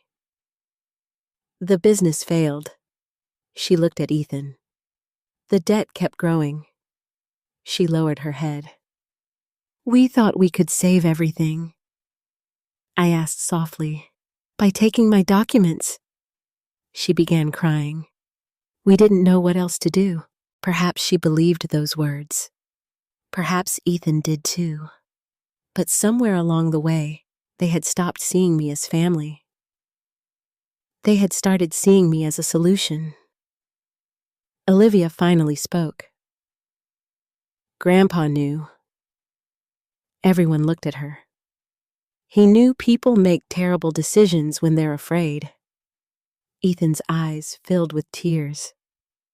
He really gave you the third signature. She nodded. He began crying, not loudly, not dramatically, quietly, like a little boy. And for the first time in months, I saw my son. Not the man chasing money, Not the man hiding documents. Not the man bringing notaries. Just my son. Broken, ashamed, lost. But pain does not erase consequences. I looked at him. Where are the papers? He wiped his eyes. In Lauren's car. Exactly where I had seen them. Exactly where they had always been. The room fell silent. Richard had been right. The third signature had protected the house. But something else had happened. It had exposed the truth. The truth about debt, about fear, about desperation, and perhaps, most painfully, the truth about trust. As the afternoon sunlight began entering the room, I realized the hardest part was still ahead. Because now everyone finally knew the truth. And the question was no longer who betrayed me. The question had become whether a family can survive after trust is broken. The house felt different after Ethan confessed. For weeks, every room had carried suspicion. Now, they carried sorrow. The truth was finally sitting at the table with us. $300,000. Missing papers. A hidden envelope. A son drowning in debt. A daughter-in-law desperate to save her family. And a husband who had somehow seen the storm long before any of us. After Lauren and Ethan left that afternoon, Olivia remained beside me in the kitchen. Neither of us spoke for several minutes. Finally, she asked, "What happens now?" I looked toward Richard's office. "I don't know." The answer frightened me, because all my life I had known what to do.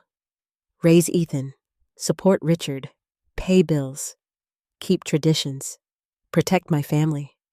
But nobody teaches a mother how to survive being betrayed by her own child. That evening, Michael called.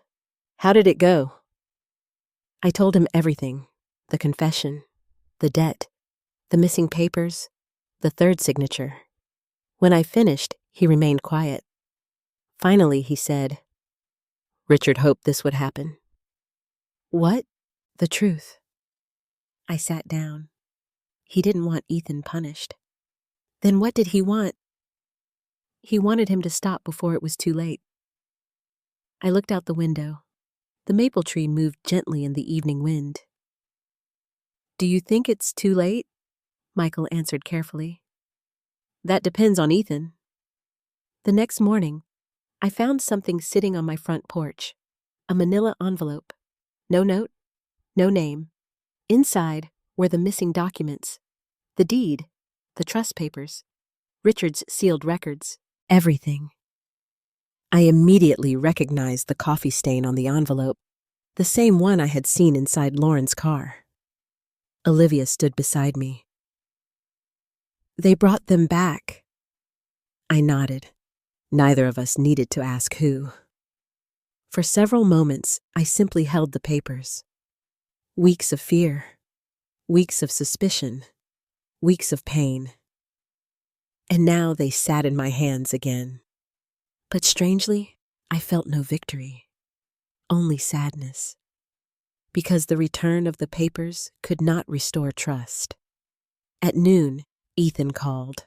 His voice sounded broken. "Did you get them?" "Yes." "I'm sorry."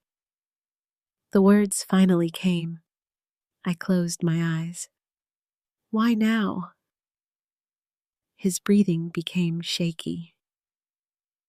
"Because I can't do this anymore." I remained silent. "I never wanted to hurt you," I answered honestly. "But you did." His voice cracked.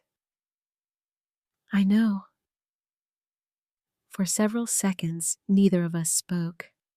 Finally, he said, "Can I come over?" I looked at Olivia. She nodded. "Yes."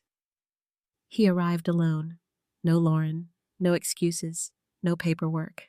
Only my son. He looked exhausted. He sat at the kitchen table where Richard had once taught him multiplication, where he had opened Christmas presents, where he had announced his engagement. And now he looked like a man who had lost everything. I gave them back. I know. He lowered his eyes. Lauren wanted to wait. I wasn't surprised. Why didn't you? He began crying quietly. Because Dad was right. The words caught me off guard. What do you mean? He looked toward Richard's office. He always said money changes people. I said nothing. Ethan continued. I kept telling myself we were borrowing the house. My heart hurt. Borrowing. I thought once the business recovered, we could fix everything. And if it didn't, he didn't answer. The silence became his answer. Eventually, Olivia entered the kitchen. Ethan looked at her. For several seconds, nobody spoke. Then he whispered, I hate that Grandpa trusted you instead of me. Olivia's eyes filled with tears. He loved you. I know. Then why say that? He looked down. Because I know why he did it. The room became quiet. I was already making bad decisions. I felt cold. How long? He swallowed. Longer than you think. I realized then that Richard had seen it. Perhaps not the debt itself, perhaps not the future, but the small choices, the excuses, the risks, the pride, the inability to ask for help. Richard had noticed, and Richard had acted. Ethan finally looked at me. I'll never ask about the house again, I answered softly. I wish you had asked in the first place. His eyes filled with tears. So do I. The following week became one of the hardest periods of my life. Lauren refused to visit. She ignored calls. She barely spoke to Olivia. According to Ethan, she blamed me, blamed Richard, blamed the trust, blamed the third signature. But deep down, I think she blamed herself, because the truth had defeated the plan. One afternoon, Olivia found me sitting in Richard's office. She sat beside me. Do you forgive Dad? I stared at Richard's desk. I don't know. She nodded. That's okay. I looked at her. Do you? She thought for a long moment. I think Grandpa already did. The answer surprised me. Why? She smiled sadly.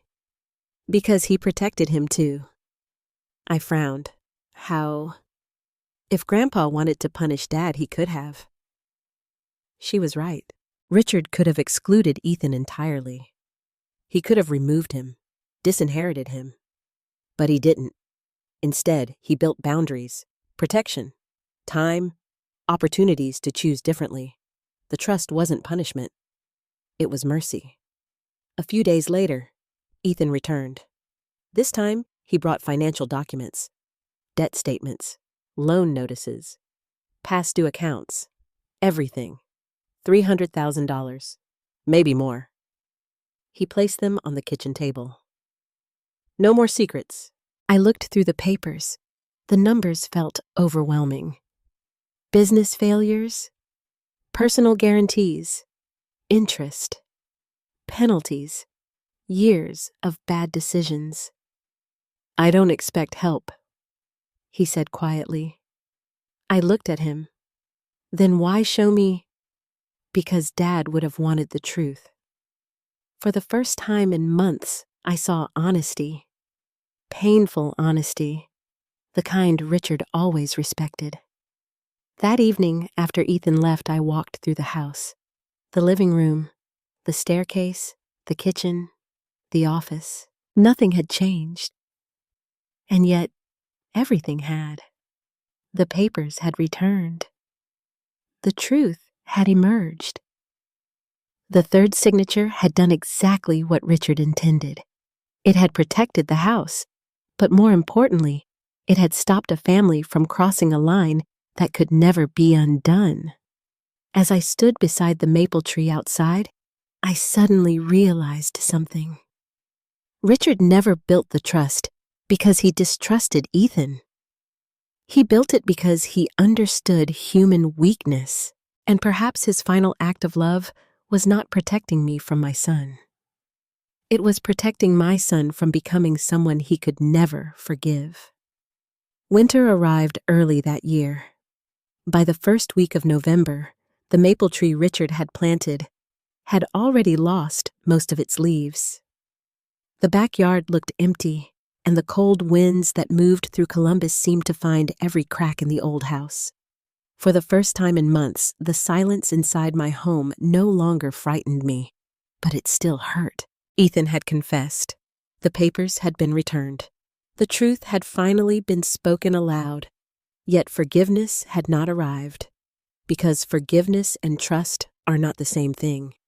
One can return, the other must be rebuilt. 3 days after Ethan showed me the financial records, he called. "Mom?" "Yes." "Could we meet?" I sat in Richard's chair. "Why?" "I want to talk." "About what?" A long pause. "About us." I agreed. He came alone. Again.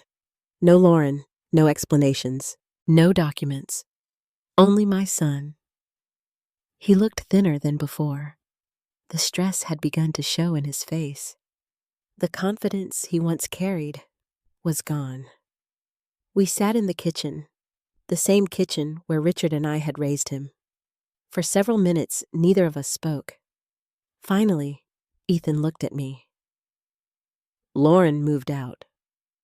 I felt my stomach tighten. "What?" "She's staying with her sister." "When?" 2 days ago?" I remained silent. He rubbed his hands together. "We've been fighting." "About the house?" He nodded. "And the debt?" I looked down at my coffee. "Do you love her?" He looked surprised. "What? Do you—" He stared toward the window. "I don't know anymore." The honesty in his answer hurt. Not because of Lauren, but because everything in his life seemed to be falling apart. His business, his marriage, his finances, his relationship with me. He finally looked up. "I ruined everything." I answered softly. "No." He frowned. "No. You damaged things." His eyes filled. "What's the difference?" I took a deep breath. "Broken things can be repaired." He lowered his head. "But not everything." I looked toward Richard's office. "Your father built houses." Ethan nodded. "He used to say that foundations matter more than walls." He smiled weakly. "I remember. The foundation of this family isn't gone." He looked at me. "Do you still trust me?" The question sat between us. Painful, honest, necessary. I answered truthfully. "No." His eyes closed. The answer hurt him. I knew it would. But lies had already done enough damage. "I love you," I said. He began crying. "But I don't trust you." His shoulders shook. "I understand." And perhaps for the first time in months, he truly did. The following week, Michael Carter came to the house. We sat together in Richard's office. He reviewed the trust documents, updated several records, and asked me an important question. "Do you wish to make changes?" I looked at him. "What kind of changes?" "The trust." I immediately knew what he meant. "Ethan, his inheritance, his future. I looked toward the hallway where Olivia was helping decorate for Thanksgiving. No, Michael nodded. Richard expected that answer. I smiled sadly. He knew me too well. He loved you. I looked at Richard's photograph on the desk. Sometimes I think he still does. Michael smiled. I think that's exactly why he built all of this. Before leaving, he said something that stayed with me. Boundaries are not punishment. I repeated the words after he left. Boundaries are not punishment. For weeks, I had struggled with guilt. Was I being cruel? Was I abandoning my son? Was I choosing property over family? But that wasn't true. The house had never been the issue. Trust was. One evening, Olivia and I sat beside the fireplace. She had delayed returning to Chicago. She worried about me. She worried about her father. And perhaps she worried about herself. Grandma. Yes. What happens if Dad asks for forgiveness? I looked into the fire. He already has. And I smiled sadly. Forgiveness is easy. She looked surprised. It is. Trust is hard. She nodded slowly. I continued. I can forgive Ethan. But I cannot pretend nothing happened. The next day, Ethan arrived unexpectedly. He carried a small cardboard box. He placed it on the kitchen table. What's this? He opened it. Inside sat old photographs, Richard's tools, his pocket watch, several baseball cards, and a small wooden birdhouse. My heart immediately tightened. Ethan picked it up. Dad and I built this when I was 12. I remembered. The garage, the paint, Richard teaching him how to use a hammer. He kept it. Ethan nodded. He kept everything. For several moments, we both stared at the birdhouse. Then Ethan said quietly, I think Dad knew I was weak. I looked at him. No. He did. He knew you were human. His eyes filled. Is that better? I thought carefully. Yes. He sat down. I wanted to be the man he was. I answered honestly. So did everyone. Richard had that effect on people. He was steady, patient, dependable, not perfect, but trustworthy. Ethan whispered, I failed him. I reached across the table. No. He looked surprised. You failed yourself. Tears rolled down his face. Because deep down, he already knew. The debt, the lies, the documents, the pressure. None of it had happened because Richard failed him. It happened because fear had become stronger than honesty. As Christmas approached, Lauren finally called me. Her voice sounded small. Paige. Yes. I'm sorry. I listened. She cried. She apologized. She admitted everything. The papers, the plan, the pressure, the fear. I thought we could fix everything, I answered quietly. You almost destroyed everything. She cried harder. Perhaps she expected anger, but I was simply tired. Very tired. After we hung up, I sat alone beside the Christmas tree. The lights reflected softly across the room. Richard's chair sat empty, as it always had. Yet somehow, I no longer felt abandoned. Because Richard had left me something greater than property. He had left me permission to protect myself, permission to tell the truth, permission to love my son without surrendering my dignity. And finally, one snowy evening, I called Ethan. "Can you come over?" He sounded nervous. "Of course." When he arrived, I opened the front door. He stood outside exactly where he had stood as a little boy after making mistakes. Afraid, ashamed, hopeful. I looked directly at him. "I love you." Tears immediately filled his eyes. "But things must change." He nodded. "No more secrets." He nodded again. "No more pressure. Never again. And until trust returns, the boundaries stay." He began crying. "I understand." For the first time, I believed him, not because he was my son, but because he finally sounded like one. Christmas morning arrived quietly. Snow covered the backyard. The maple tree Richard planted stood bare against the pale Ohio sky, its branches reaching upward as if searching for spring. For the first time in nearly a year, I woke without fear. The fear had not disappeared completely. Neither had the pain. But something inside me had changed. I was no longer waiting for the next betrayal. I was no longer searching for missing papers. I was no longer asking why. I finally understood. Richard had never built the trust because he expected his family to fail. He built it because he loved us enough to protect us from our worst moments. The house felt warm that morning. Olivia had stayed another week. She decorated the tree.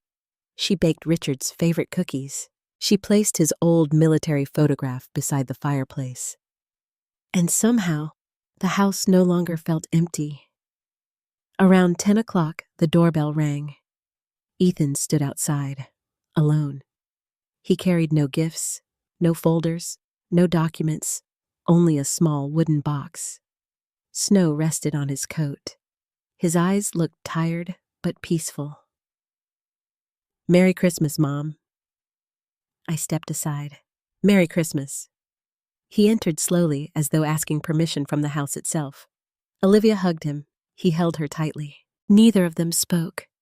The silence between them contained months of pain, but also something else. Hope. We sat together in the living room. For several minutes, nobody touched the presents beneath the tree. Finally, Ethan placed the wooden box on the coffee table. "I found this in Dad's workshop." I opened it carefully. Inside lay Richard's pocket compass, his wedding band from his first year's working construction, several handwritten notes, and one small envelope. My name appeared on the front. My breathing stopped. Richard's handwriting. Again. I opened it carefully. Inside was a single sheet of paper. "If you're reading this together, then you found your way home." Tears immediately filled my eyes. Ethan lowered his head. Olivia began crying. I continued reading. "A house is only wood. A family is only people. Both require maintenance. Both require honesty. And both eventually need repair. If Ethan is beside you, forgive him. If Olivia is beside you, thank her. And if you are sitting in our living room, then remember this. Love is not proven when life is easy. Love is proven when people choose each other after disappointment." My hands trembled. Richard had somehow reached into the future. Again. He had prepared for this moment, the final moment, the healing, the return. Ethan wiped his eyes. He knew. I smiled through tears. He always knew. For a long time, nobody spoke. The fireplace crackled softly. Snow continued falling outside, and for the first time in many months, the house felt alive again. Later that afternoon, Ethan asked if he could walk with me. We put on our coats. The snow covered the backyard. Our footsteps crunched beneath us. We stopped beside the maple tree, the same tree Richard planted 30 years earlier. Ethan looked at it. Dad loved this tree. Yes. He stared at the bare branches. I almost lost everything. I looked at him. What matters is that you stopped. He shook his head. No, you stopped me. I thought about that. The missing papers, the envelope, the trust, the third signature, the boundaries. Perhaps. But the truth was deeper. No. He looked at me. Your father stopped you. His eyes filled because he knew it was true. Richard had built one final wall, not to keep his son out, but to give his son one last chance to turn around. Ethan finally spoke. I'm selling the business. I looked surprised. What? I can't keep pretending. What will you do? He laughed softly. I don't know. The answer sounded honest, for once. I may work for somebody else. That's not failure. He nodded. I know. We walked back toward the house. Smoke rose from the chimney. Olivia stood at the kitchen window. And suddenly, I saw something I had not seen in months. My family. Not perfect, not healed, but together. Several weeks later, Lauren came to see me. She stood nervously at my front door. She looked exhausted. Her marriage remained uncertain. The debt still existed. Life had not magically improved. She cried, she apologized, she admitted her fear, her mistakes, her selfishness, and her shame. I listened. When she finished, she asked quietly, Can you forgive me? I thought about the missing envelope, the papers hidden inside her car, the pressure, the lies, the notary, the manipulation. Then I thought about Richard, about the letter, about Mercy. I can. She began crying. But forgiveness takes time. She nodded. I understand. As winter slowly turned toward spring, life changed. Ethan found work with another construction company. The debt repayment process began. Lauren entered counseling. Olivia returned to Chicago but called every evening. Michael Carter remained a trusted friend. And the house stayed exactly where it had always been. One evening in early April, I sat alone on the back porch.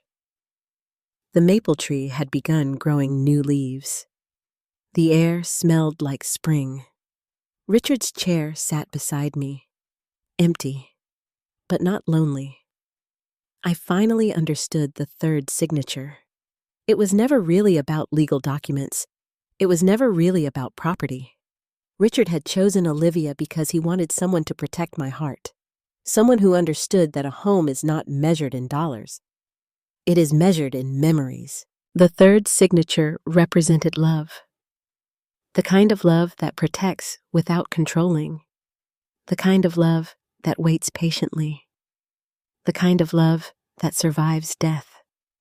I looked toward the house, toward the kitchen window, toward the family photographs, toward the life Richard and I built together.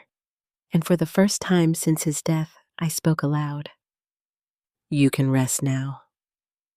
The wind moved gently through the tree, and somehow I believed he already had.